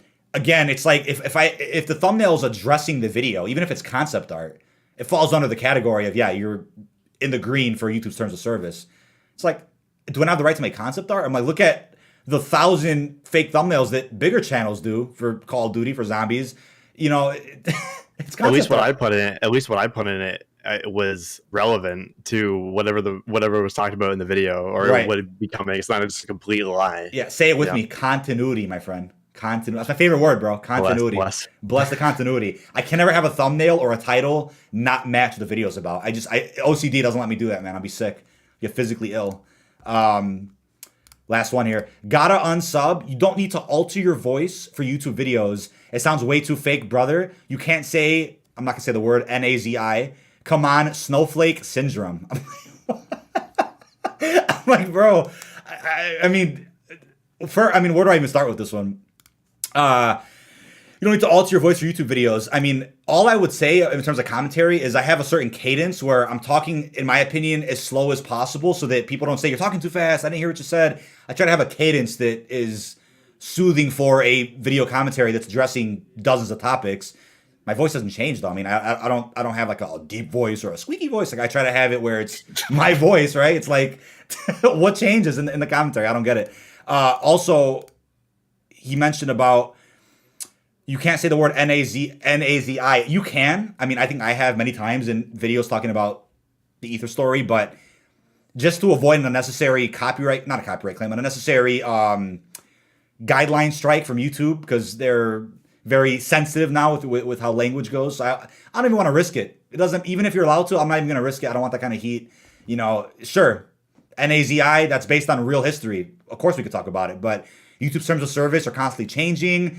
They have a very sensitive metric, a very sensitive terms of service. I don't even want to get into that. That's why I'm glad I'm not a political channel. Political channels, I'd be crapping myself every day that I make videos, because I don't matter what side you're on, political channels at any point can be taken down for saying the wrong thing or agreeing with the wrong thing. So it's like, I love doing gaming. I don't have to worry about stuff like that. We'll leave it at that. But that was a quick, who are these people? We also have the Who Are These People t-shirts that I just released thanks to Teespring. So yeah, Who Are These People is on the front, and the back of it says Bombcast every Friday. I'll actually pull it up on screen. I'll pull up the Teespring link if I could speak. But yeah, I want to do that t-shirt for a minute. Now it's approved on Teespring, which means you can see it on, every video or stream. You'll see the merchandise tab. I'm going to open it full screen. Here we go. It is now up. There you go. I'll try to put it.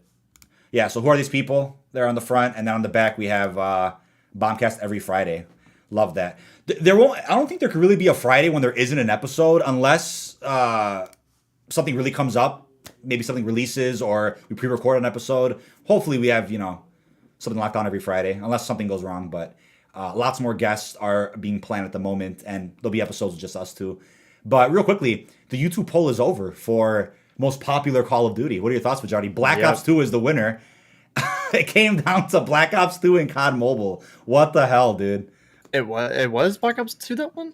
Black Ops 2 won? Black Ops 2 beat COD Mobile. It did. How much did it beat about? Let me pull up Twitter. Well, that doesn't really surprise me. People are still living back in 2012, so I wasn't a fan of the brackets they had went with. Was it YouTube Gaming's Twitter?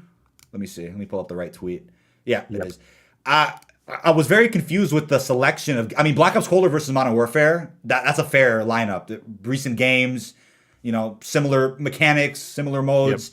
Yep. Black Ops Cold War won. So, not saying that a poll from X, Y, or Z person reflects the entire Call of Duty community, but Black Ops Cold War won.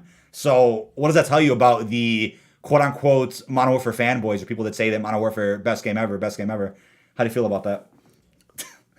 Well, I mean, if there was I don't think there's a better account to have a poll than YouTube Gaming, where people would see it. And I think that poll alone had the most votes on it. Yes. So if anything, that would be an indicator. I think it won by 4% too. So it wasn't like a 50. It wasn't a 51-49. It wasn't a small margin. Yeah, it wasn't. It was like 40, like 48 to like 52 or something. I'm trying to find the exact poll, but I do have the brackets when Black Ops Cold War won. If somebody doesn't believe this because they're a Modern Warfare fanboy, it's like, look, like Modern Warfare all you want, but Cold War beat it in this poll. I'm not saying that this poll is the second coming of Christ or it's the all to go poll. It's just a poll by a very popular Twitter page, YouTube Gaming. So Cold War beat Modern Warfare. World at War beat World War II, Call of Duty 2. I don't know why they put in the older Call of Duties, like the originals. The first 3 games were on, PS1, PS2. No multiplayer, just straight campaigns. Weird to compare, but I think there was a rumor at one point they were going to remaster the original 3 Call of Duties, but they were very short games. Advanced Warfare even got beat out.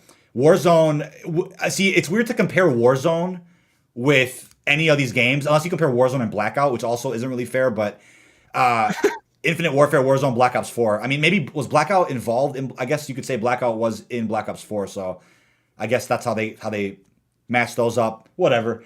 That's weird. Again, I prefer Blackout. I'm not going to say that Warzone doesn't get the credit here because Blackout had its budget cut halfway through. The update slowed down. Treyarch was working on COD 2020, and then Blackout wasn't free to play, didn't have crossplay, so of course Warzone's going to take it away. I understand. Modern Warfare 2, the original, beat Black Ops 3, which I don't really agree with, the first Modern Warfare, and Black Ops 1. Personally, I would say Modern Warfare 2 has one of the best campaigns, best soundtracks. I love that game, but I wouldn't say it was more popular than Black Ops 3 in terms of DLC and the player base. Again, controversial opinions here. They compared Modern Warfare Remastered, which is strange, to World at War Final Fronts. What the hell is World at War Final Fronts? Is that like a PS Vita expansion? I don't even know what the hell that is. It beats me. Why was it Declassified was on there? Declassified. See, so the Black Ops 2 beat Modern Warfare 3. Okay, I'll give it to them. The other 2 options weren't really fair. Modern Warfare Remastered, World at War Final Fronts. I don't know. But then COD Mobile was against Black Ops Declassified, Finest Hour, and Roads to Victory. Finest Hour sounds familiar. Is that it might be a DS Call of Duty game. I'm not sure. I don't know what Roads to Victory is. It was something like that. I don't know what Roads to Victory is, but yeah, there's a lot of weird COD titles. See, COD Mobile, I mean, obviously has the most content. Declassify is a gem. I mean, that game is just. I bought a Vita just to play Declassified this past summer. I loved every minute of it. It went platinum in the damn game. PlayStation Platinum. That was such a fun game. And then ROI. Why so? Why is that? What? You said you want to know why? No, I said get the ROI on the Vita. Get the ROI. Got you. Yes. Put on investment. Definitely have to put on investment. You had to, man. I think like with 3 streams of that. I think definitely a lot of fun on that. But yeah something like that. Those are the brackets. And a video. We ended up with I think the weirdest poll yesterday, which I can't find, but essentially what they did was they left it like, was it a 4-option poll? It was like World at War, Black Ops 2, Cold War, and COD Mobile, I think. That's what the last poll was. They had it in like a poll of 4 options, which was kind of strange, but yep. Black Ops 2 won, no doubt about it. But yeah, it was just, the poll itself was strange. People were saying it was rigged, and I'm like, I don't see how it was rigged. It's YouTube Gaming. How do you rig that? People were accusing TGR of rigging it because he wanted Cold War to win. I'm like, Modern Warzone retweeted it. He's a Warzone page that does just Modern Warfare for the most part. He talks about Cold War too, but Modern Warfare page altogether, and he has 70,000 more followers than Matt, and that didn't change anything. So Cold War ended up winning. But hey, Cold War is quote unquote better than Modern Warfare according to YouTube Gaming. We'll leave it at that. But real quickly, since we went over the poll, let's go through your beautiful timestamp. I can't speak. Time lapse. my words are not coming out properly today. Let's go through our good old time lapse from a extremely clean thumbnail that he made for a video 2 days ago. Let me know when you're ready, and I'll click it on my end. Oh yeah. Well, something I got to clarify, since there might be people listening on Spotify. Yes. Basically, we're going through a time lapse I made of a thumbnail that has Revis holding the ZRG 20mm sniper. Yep. So it might be a little hard if you're just listening. Yeah, so, that's something I got to remember is now that we show things on screen, I got to be like, wait a second, if you're an audio listener, you might not know what's going on. But yep, you can always find these podcasts on my main homepage of the channel. But let me know when you're ready. I'll go ahead and click it. All right, count it down. 3, 2, 1. There we go. Beautiful. Take it away. Yeah, this thumb was very fun to do. Revis, new model I got to work with.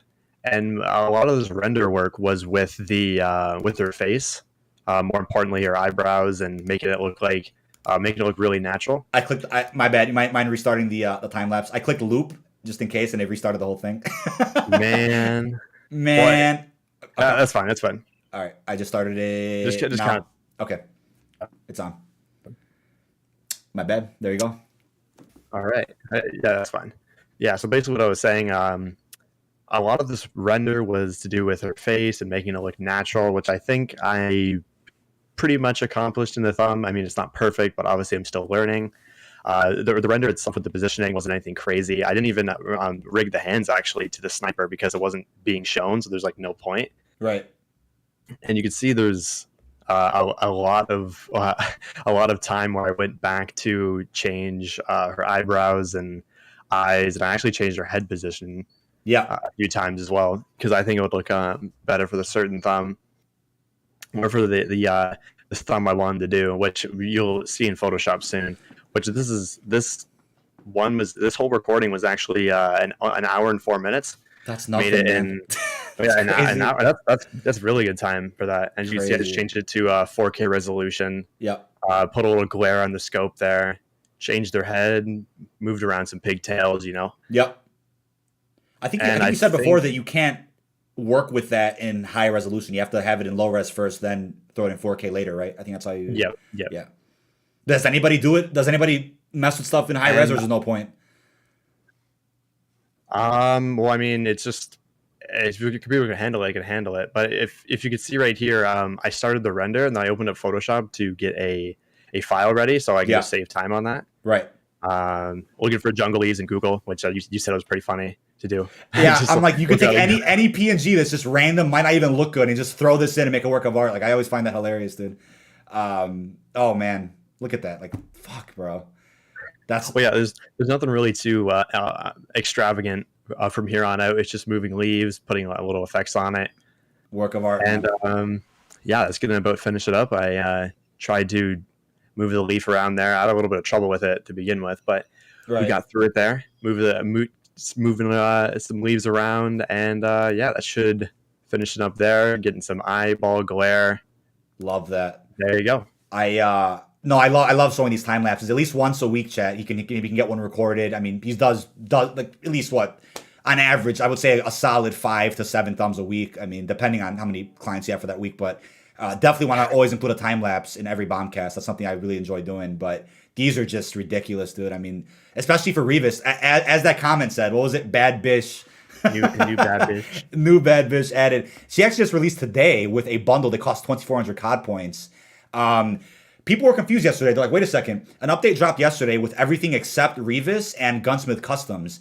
If I'm not mistaken, today they released both Revis and Gunsmith Customs, but Treyarch actually removed Gunsmith Customs again because of an issue for maintenance. I'm going to pull up Treyarch's Twitter because I'm not sure what the deal was with that. But yeah, I mean, at the very least, everything that's promised Season 2 Reloaded will at least drop by next week. I mean, because there's a Season 2 outro cutscene that'll probably end up playing upon booting up either Cold War or Warzone with the next update. So next Thursday, next Friday, we have another cutscene to look forward to before the heavy Season 3 marketing, which is the next roadmap, the next intro cutscene. There's a lot coming up, which I'm very excited about. But yeah, as I pull up Treyarch's Twitter here, let me get that going. So they said...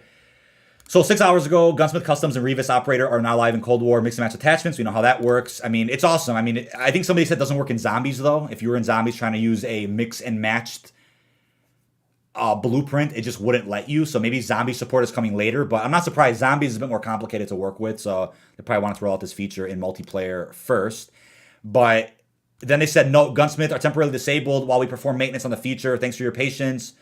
And then 44 minutes ago, actually, it went back online. So thankfully, they fixed it in just under a couple of hours. The custom mod menu will be re-enabled in an upcoming update to allow for naming and saving new blueprint creations. But the feature's back online. And yeah, I think it was definitely a big request by the community. So glad they got that going again. Any thoughts on blueprints, though? Are you going to be using that feature, or do you not care much? How do you feel about it? I don't buy blueprints, so I could care less. So. I could care less. Yeah, quick update for Season 2 Reloaded, chat. We still have another full week to go of the season before heavy season 3 marketing. I mean, season 3 marketing can start as soon as Monday for all we know. But we of course have the end of the outbreak in Verdansk. We have the dam in the stadium to go to next. Haven't even played the Superstore one yet. I got to try that tonight. But I mean, here's a theory that I talked about in a video. Not sure if you heard this though. How funny is this theory? The number was stuck at 5% for the zombies outbreak in Verdansk until the TV station got hit, because in the Modern Warfare universe, the corrupt news media of Verdansk didn't want the real number getting out there. Once TV station got hit, we got 33%. Now we're 66%. So do you buy that theory that the news media was the problem with the number being stuck at 5? I saw a tweet from somebody. I couldn't believe it. It was so funny. I think I'm pretty sure all of the like the little promo videos they do where it's not like the news reporter guy. Yeah. All that doesn't really make sense because no one lives in Verdansk because it's right. a war zone right now. Yeah. So I think it's a cool theory, but I definitely don't think it's like the definitive answer. It's not the definitive answer. But it's cool to think about. It's cool to think about. Yeah, I'm just because TV stations somehow changed everything. All of a sudden we're at 5, then we're at 33, and I'm like, where's the in between? It should have went up at least 5 every time it moved. Why it didn't, I can't tell you. But now we're at 66 with the Superstore. So there is an image floating out there which I can't show you guys, but yeah, it's gonna get to 99 very, very soon, and that'll probably be the end of the event. There's apparently a 2-part nuke event for Verdansk. Not sure what that means, but we're getting part 1 very soon. Not sure what part 2 is going to be. Other rumors out there that we'll talk about later, but the big thing that I think everybody wanted me to address, which I did, is high rounders being banned for playing zombies on PC. I mean, you play on PC now most of the time. How do you feel about booting up zombies now? What are your thoughts on that? I mean, I've just been playing multiplayer the past few days. I'm not even gonna touch zombies. I'm not risking anything, especially for a stupid ban like this, where it's literally you're just playing the game and you're getting banned. So I'm sticking to multiplayer for the time being.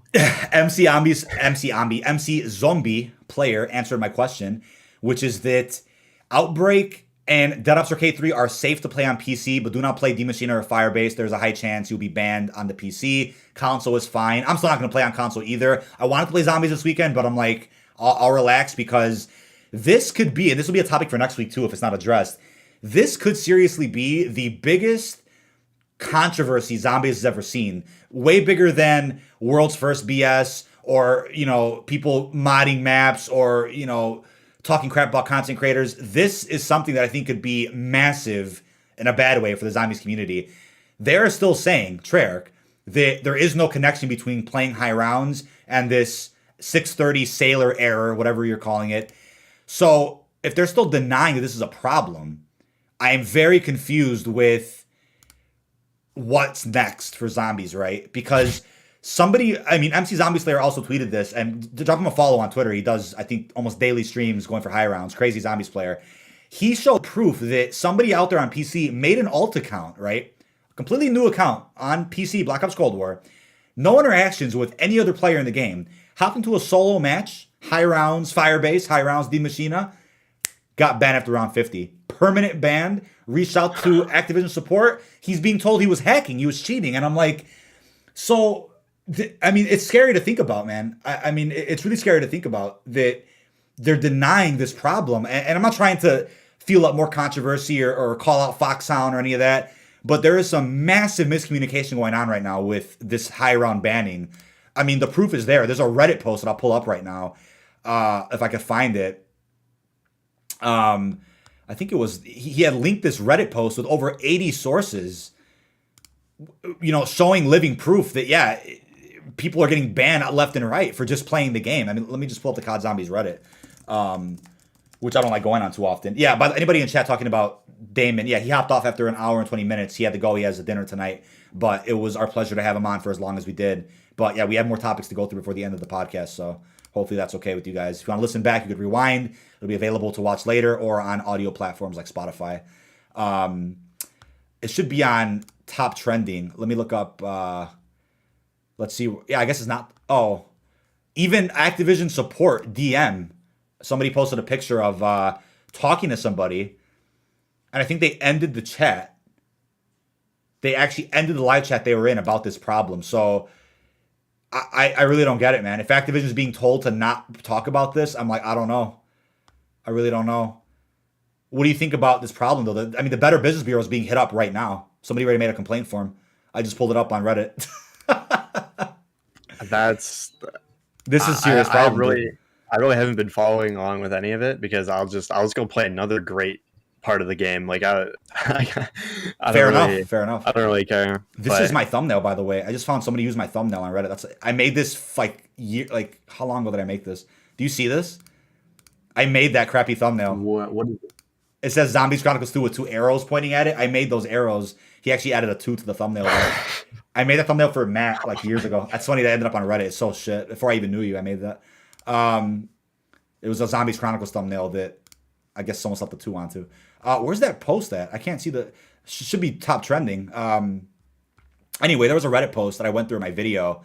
I'll just pull up my video if that's the case. That literally showed 80 links, if not more by now, that, yeah, people are getting banned for playing the game. But like you said, there's other things to play in Black Ops Cold War besides zombies, so that's not really a problem. We're not like itching to play zombies so bad that we're really upset. But I mean, if this doesn't get addressed, I really see this as a major controversy. I mean, Better Business Bureau stepping in here. I'm like, dude, what the hell, chat? What is going on? Activision support's not even listening. So let me see, what part of the video was this? I'm scrolling through it now. Of course, there's an ad playing. But what do you think is going to happen if they don't follow up with this, man? I mean, eventually there's going to be a fix for it. They can't. It's the same thing with Black Ops 4, where you would just crash on any platform. Where you would crash on any platform if you get the high round. So there's definitely going to be a fix soon. Well, it's more than a crash. So we're talking permanent bans on accounts that may have spent thousands of dollars on bundles and other things for other Call of Duties. I mean, this is... Well, yeah, I'm just saying that there has been high round issues in the past, and they haven't been fixed. So, fair. Yeah. I mean, goddamn, chat. I was doing solo zombies, was able to get to round 460, but today's been laggy. I've noticed, but for COD servers, Black Xbox seems fine. Yeah, it's one thing to crash. That to me, high rounds. I'm not a fan of high rounds because of that reason. You're gonna crash on any platform, after a while. But banned. I mean, I've spent a fair amount on Cold War alone. That I would be genuinely sick to see that account get banned for just playing the game. So I'm nervous about it. But hey, I think they might just sweep it under the rug, fix it somehow, and then not say anything about it. I'd rather them do that than not do anything at all. We'll see what they do. But besides high rounders, there's another rumor going around regarding 80s Verdansk not dropping until season 4, which won't be for another couple of months. So we won't talk too highly about this because it's just a rumor from quote unquote data miners may have misinterpreted some information. But if that's the case, then not only has the Warzone community been hit with a bit of a punch in the stomach because of No Euro Mountains, but season 4, bro, I'll be playing multiplayer in zombies, but Warzone people, what the hell, man? What does that mean? That's really bad. That's really bad. That's like nail in the coffin. That's like, bro, beating a dead horse. What's a better analogy? That's like, dude, I mean, think of a better analogy. That's holy crap, dude. I mean, you're just stalling at this point. You have a completed Earl Mountains map, and it's done. What are you waiting for? I can't tell you, bro. I can't. No, that's the better way to put it. What are you waiting for? Because without going off on a Euro Mountains tangent, maybe it's the most popular thing right now. Maybe it was for Blackout 2, but the fact that it was made on the Cold War engine has me wondering, was it even possible to begin with to put that onto the Modern Warfare engine if it was made from the ground up for Cold War, for a Blackout 2 in Cold War? Could they even put that map in Warzone with the Modern Warfare engine? Is that logistically possible? I'm not an engineer. I can't tell you. What do you think about that? I mean, hopefully there's some saint that we get blessed with and we somehow get the map. But I think I said today, the reason why the map would be potentially scrapped is because Infinity Ward and Raven, they hate water and they don't want people swimming in Sanatorium, so they scrap the entire map. Can we make a t-shirt, chat? Somebody make a t-shirt, just Infinity Ward hates water, and put a picture of the damn Euro Mountains map. Like, why the hell isn't this released, bro? I mean, that water is actually a big point of discussion that I brought up in that video that I made. I was saying, I'm like, wait, Sanatorium was in this Euro Mountains map. I mean, I could pull up a concept art of it. Sanatorium was in the map, and if it wasn't going to be on the Modern Warfare engine for Warzone, I guess that just confirms that it was only ever going to be for a scrap Blackout 2 on Black Ops Cold War, or maybe a Fire Team Royale mode that they could still do. I still think it's plausible. If we got a Fire Team Royale mode where they just, again, the map's made for it. It's made for Fire Team. So unless what happened is they took Euro Mountains, broke it in pieces, they're going to release those pieces as Fire Team locations. Maybe that's what they did so that they didn't completely waste their time making that map. But now there's a rumor that Verdansk 80s revamp is going to have Summit. I'm like, how the hell do you what? Is that geographically possible? Like, how do you just throw Summit into Verdansk now all of a sudden? I mean, I'm not a fan of them taking locations from Euro Mountains and squeezing that into Verdansk now next season. I don't like how that looks. I mean, they're already doing it with Duga, Mines. We got a glimpse of that through the leaked trailer that's going to happen for the celebrity announcement of 80s Verdansk. So, bro, what the hell is going on, man? What is going on with Warzone? Infinity Ward hates water. I mean, they do. I mean, the thing is, when this map would have came out, if it ever did, Euro Mountains in Warzone, they would have had to add swimming, right? Unless they just don't let you swim at Sanatorium, but that doesn't make sense because you could do it in Fire Team. So they would have been forced. They would have had to play their hand and throw swimming onto Warzone. We might not ever see that. Then another question. You add swimming into Warzone with Euro Mountains. If that map ever dropped, do you add it to Rebirth too? Because Rebirth has water that you can't swim in. And it's like, dude, my head hurts even trying to think about what the hell they're doing. But just a rumor. Again, we have no idea what we're in store for with Season 3 in terms of Warzone specifically.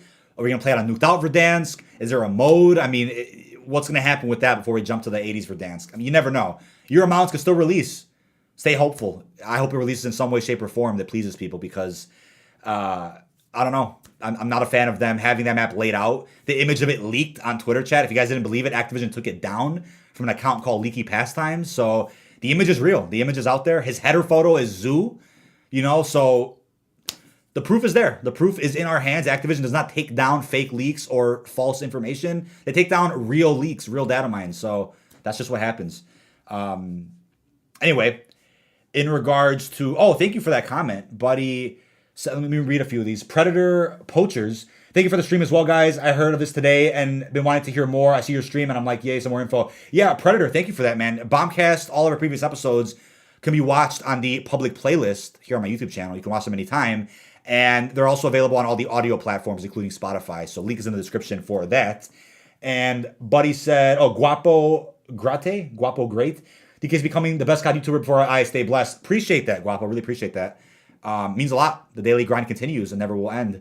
Buddy Agrismo said, hopefully you hit 100K subs. That's my goal, man. I think we're going to hit that. We're a little over halfway that. So a little over halfway with that. Can't speak.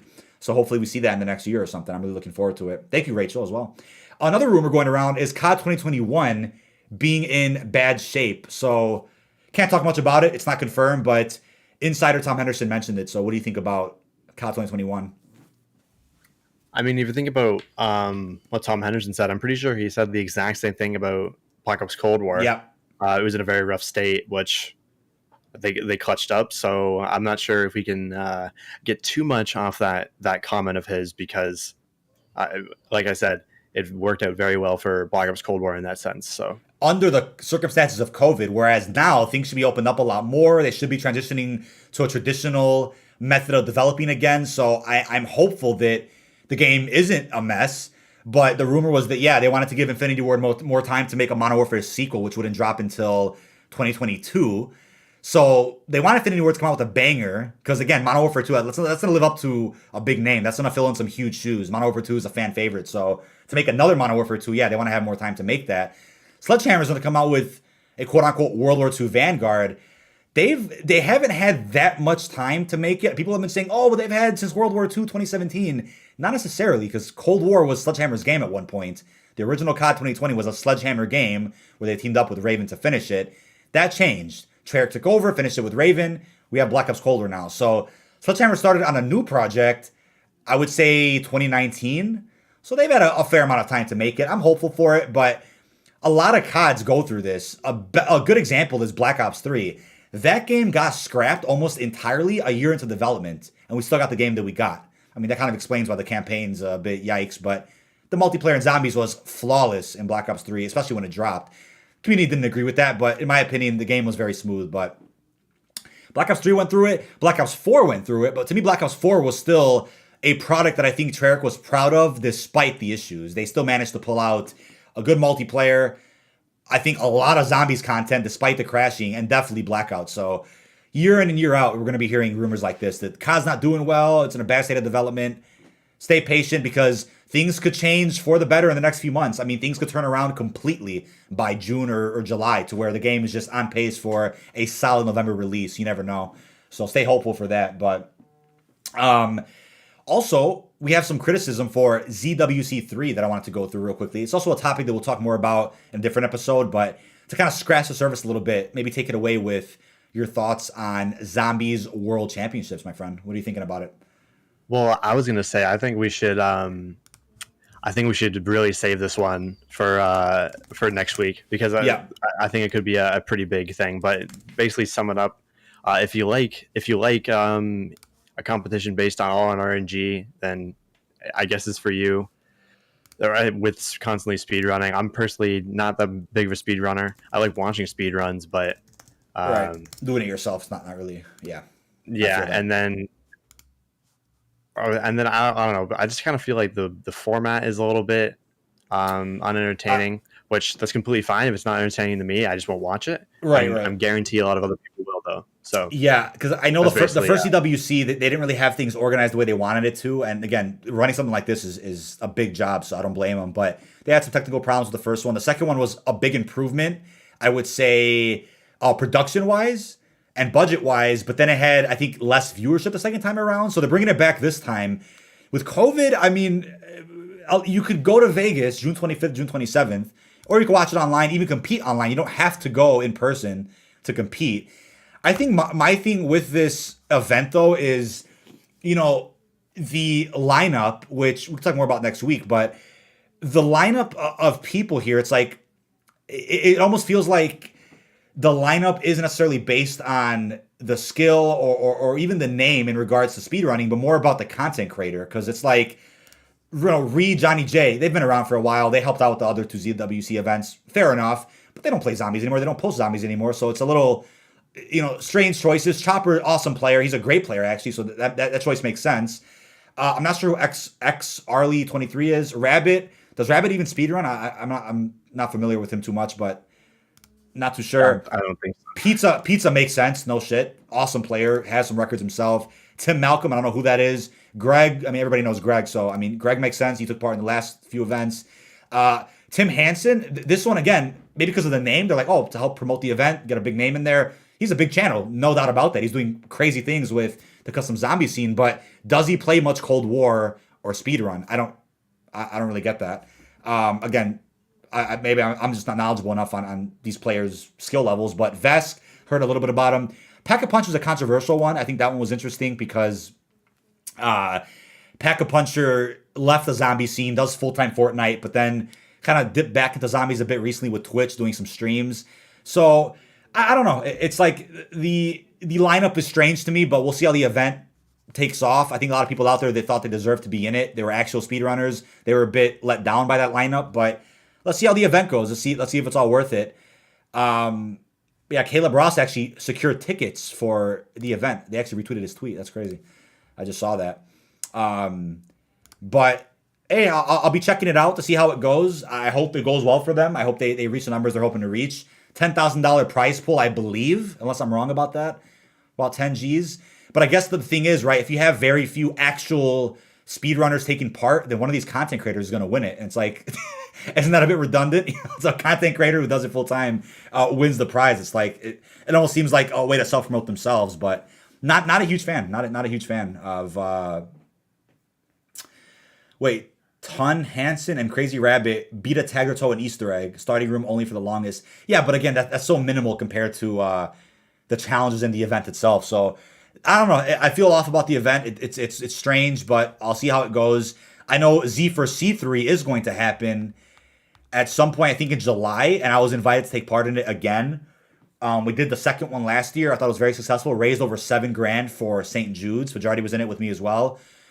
And yeah, it was different challenges across Black Ops 3 and 4 on PlayStation. So I'm wondering what the challenges are this time around for Z for C3.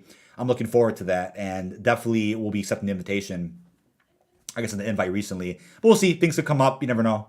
We'll see how the lineup goes this time around. Z4C2 was put together pretty well, but obviously could have been improvements with management, which I'm sure they're looking at for this year. But yeah, let me know in the chat. What are you guys thinking about Z4C3? Are you guys interested? You see the lineup being a bit strange? I'm like, I don't know. It's kind of, I don't know.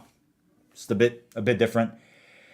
The content creators won't be winning the money. I promise you that. Hey, I mean, not that I'm hoping a content creator loses, but I would assume that a player who's a dedicated speedrunner can get a chance at winning this.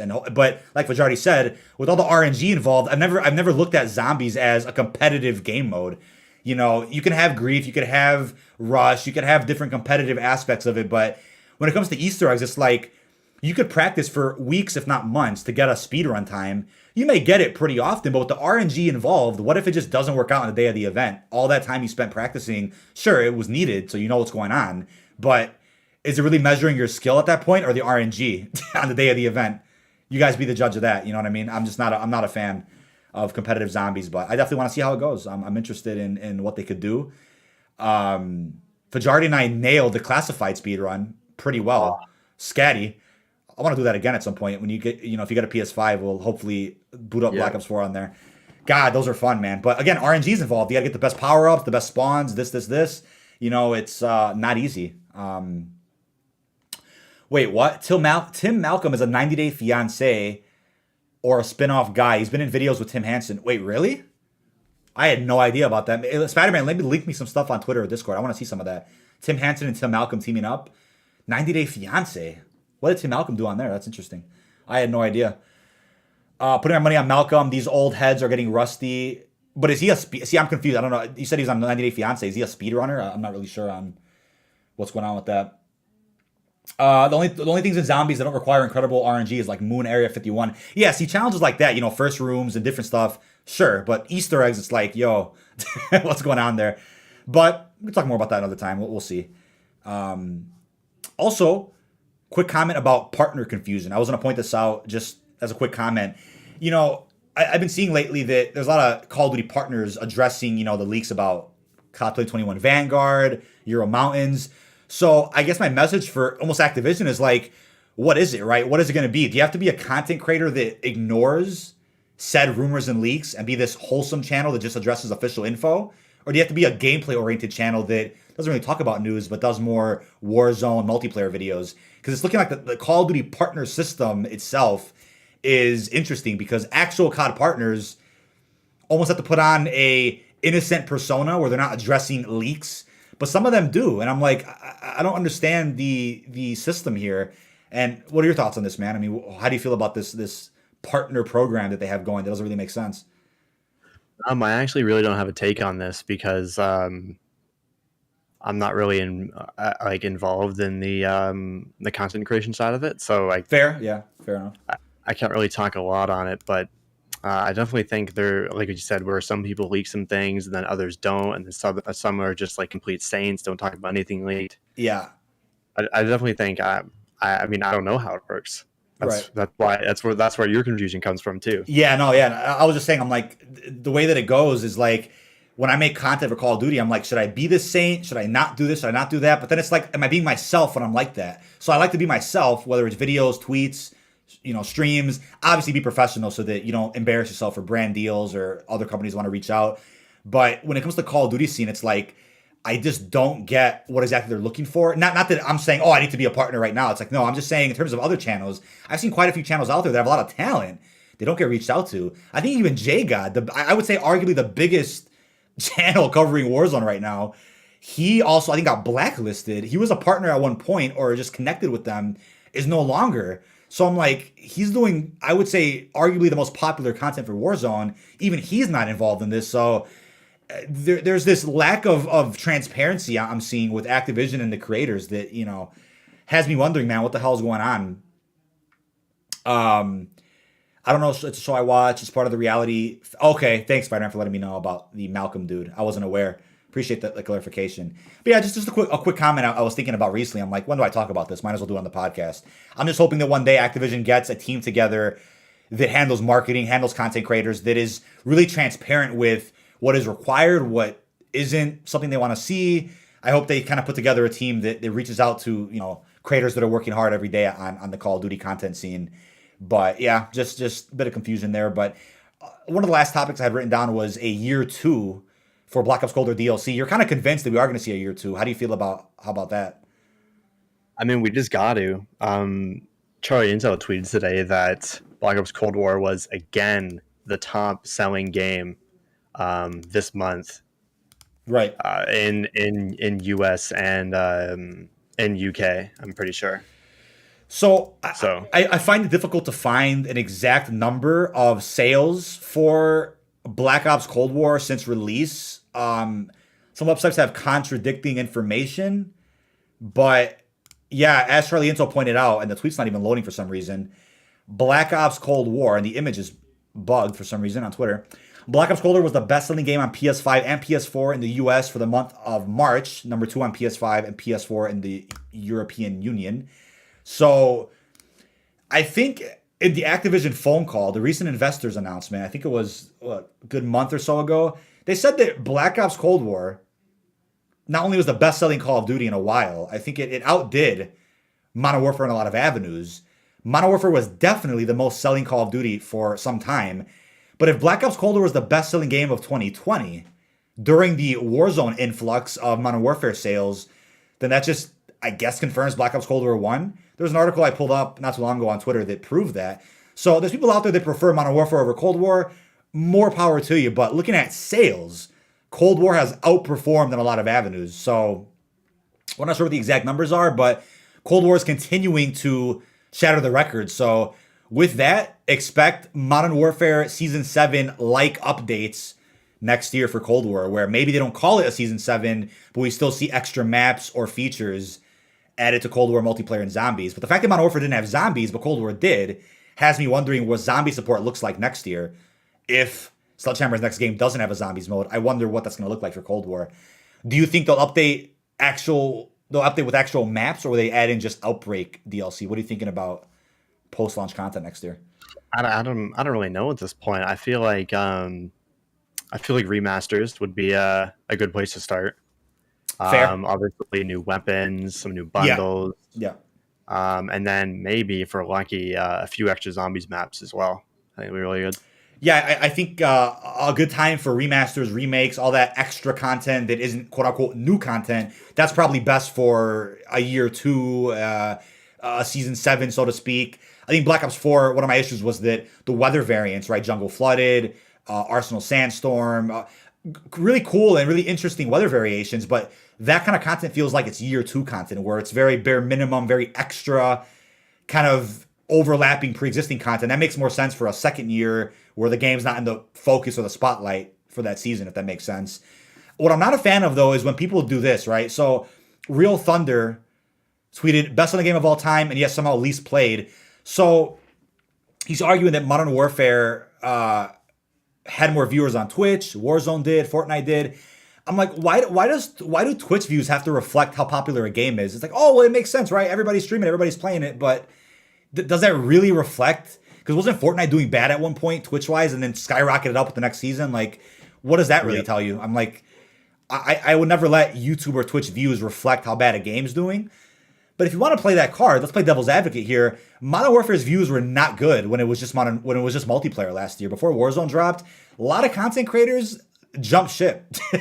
A lot of content creators were like, multiplayer is not my thing. Views aren't doing well. I'm transitioning to like a Let's Play channel or a different game. Modern Warfare multiplayer wasn't, I think, where content creators wanted it to be last year. Warzone dropped, revitalized the entirety of Modern Warfare, boosted sales, boosted numbers. Now it's the most popular battle royale right now. So I think if Modern Warfare didn't have Warzone, I would love to see where that game would be right now, view-wise, because I don't think it would be nearly as close as it is right now to where it's at. Because if people didn't play Modern Warfare, but played Warzone, liked Warzone, they may have bought a full copy of the game. Therefore, trying the multiplayer might have liked the multiplayer, and then boom, there's a cause and effect to where the views came from on Twitch or YouTube after the fact, but that's the way I look at it. I don't like going off on tangents with Modern Warfare because you have a crazy dedicated fan base to that game that will tell you Cold War's the worst. They'll tell you that Cold War's clunky, slow. Don't agree. I mean, they'll tell you that add more content during that season, but you pull up the roadmap right for Season 3 and we're like, where's the content, bro? I mean, I'll pull it up right now. Modern Warfare's roadmaps to me weren't really enticing. I'll go ahead and pull that up for people out there that forgot. The reloaded ones were bad. They were really bad. I mean, they reloaded with what? I mean, the chamber was still empty at that point, right? So, I mean, they were reloading with half the roadmap with being multiplayer game modes. So yeah, I mean, XP events. We're only looking at like specifically at most one new 6v6. For example, season 2 of Modern Warfare, one new 6v6 map, one remake, which is Rust, and then we have a new ground war map, which is Boneyard, taken out of Verdansk, and then 2 new gunfight maps, also ported out of Campaign or Verdansk. So I'm like, wait, people are saying there's more 6v6 content in Modern Warfare than Cold War, but if anything, they got less during some of those seasons where there was only 1 or 2 new maps added, with another map being a remake or whatnot. Cold War Season 2, I understand, right? It's like, oh, we only got, what, Apocalypse? We got, what am I missing here? Express. Oh, no, Express was Season 1. What do we get in Season 2 for multiplayer? Apocalypse and my mind's not working here. Apocalypse, Mansion, Golova. Apocalypse, Mansion, Golova. You could say, oh, it's bare minimum, 1 map for each mode. What's going on? And it's like, Modern Warfare didn't have that much more content, though, 6v6 wise. So if anything, people's issues with 6v6 not getting enough attention, not the entirety of multiplayer, because colder multiplayer is still getting content.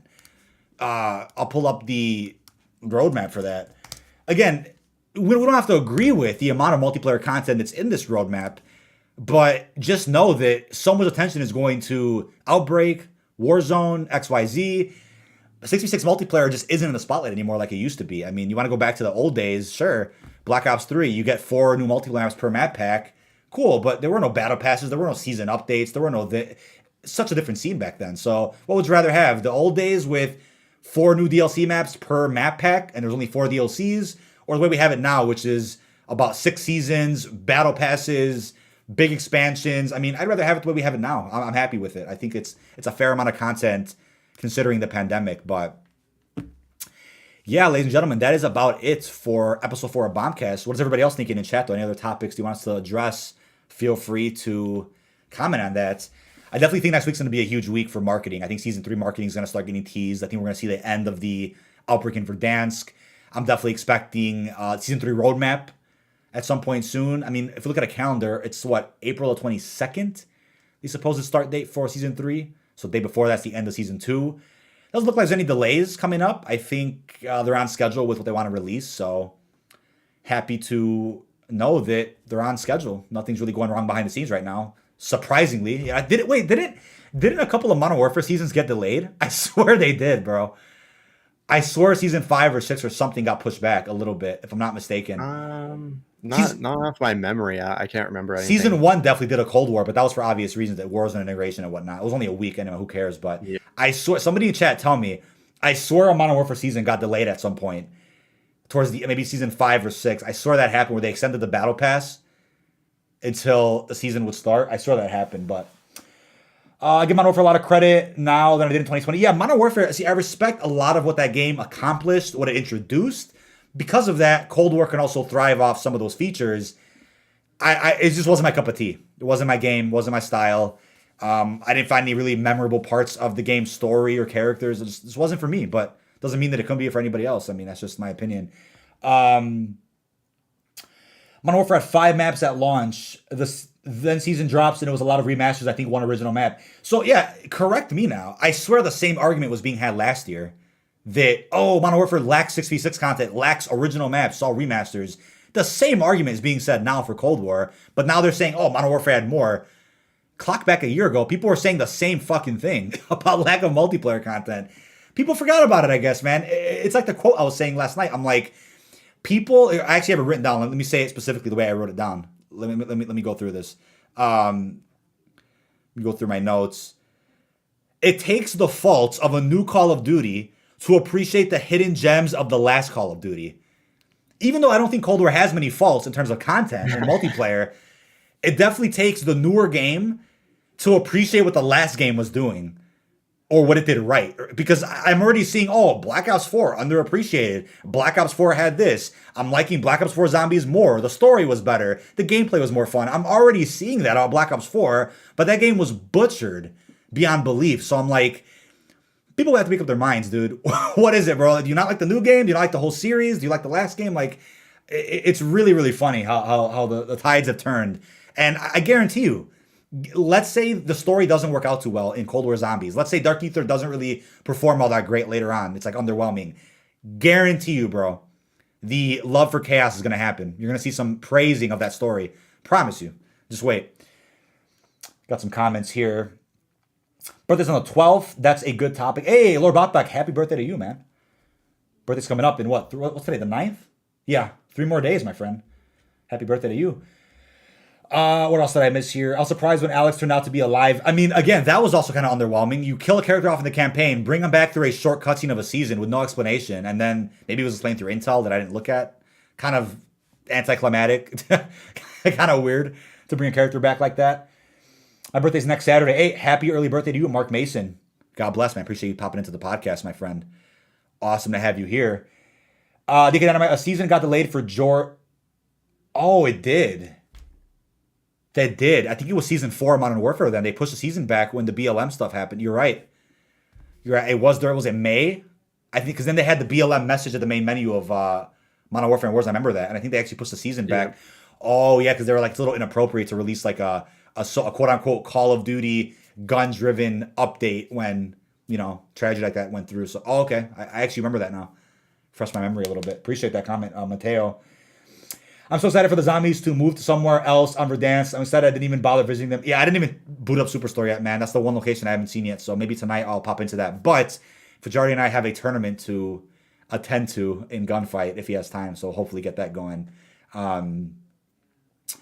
Same here. Cold War is all right, but I barely play Modern Warfare because I was more a BO2 or BO3 or 4 kind of guy. And when I do, I only play the old co-op and Rebirth Trios mode.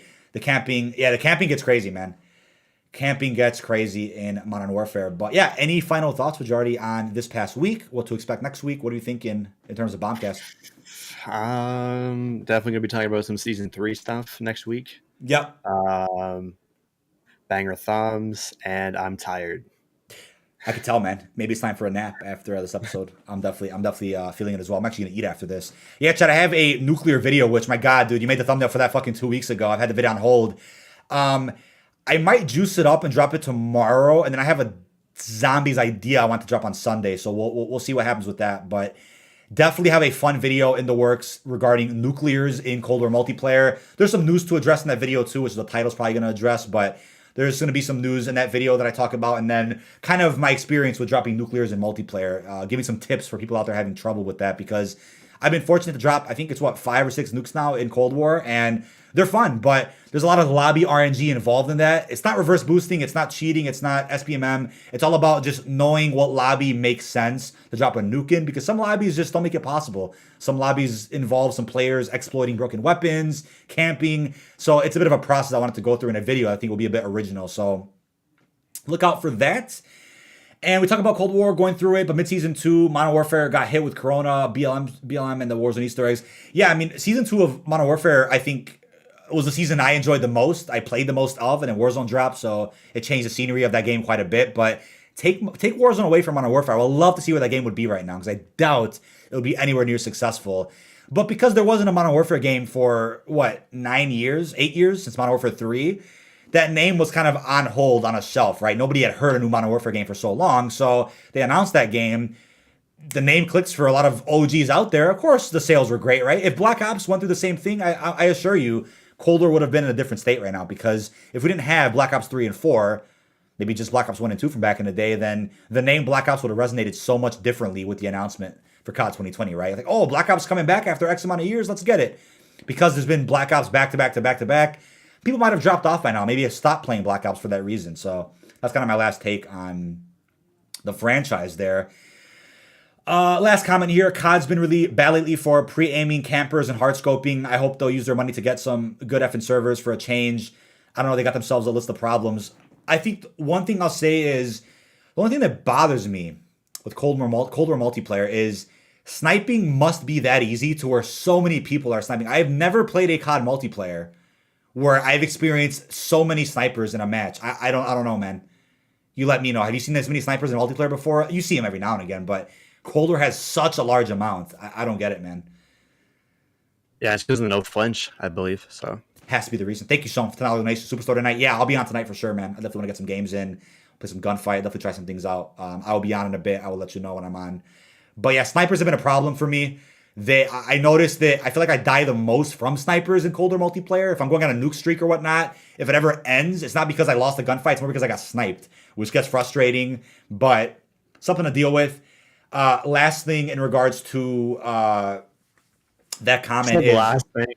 last thing in regards to that last comment. There you go. Oh my god. I see a comment quite a bit about, add anti-cheat. Warzone has an anti-cheat. How do you think people are getting banned every fucking week, by playing and hacking? There's an anti-cheat. It may not be a good anti-cheat, but get that sorted, right? Instead of saying, please, Activision, put an anti-cheat in Warzone, start saying, let's get a better anti-cheat. You know what I mean? Like, change the conversation a bit. People keep saying, there's no anti-cheat. What the hell? $1 billion company. Of course there's one. It's just not good enough because people are overtaking it. So, bit of a silly discussion, but I wanted to bring that up real quick. And that just about wraps things up. Went off on a bit of a tangent there, but this man is tired, needs a nap. Successful episode of Bombcast, yet again. I'm loving this podcast every week. Like I said at the beginning, I'm like, dude, we do an episode. I feel like 5 minutes pass, and it's already next Friday for the next one. I'm like, dude, what the hell? But planned guest right now, Prestigious Key, the man himself, Lucas Weiss, legend. When I get those two guys on for a podcast live soon.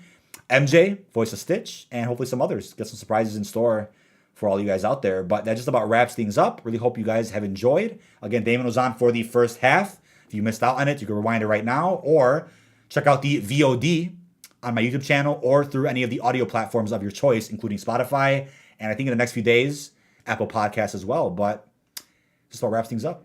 Any last words? Bless.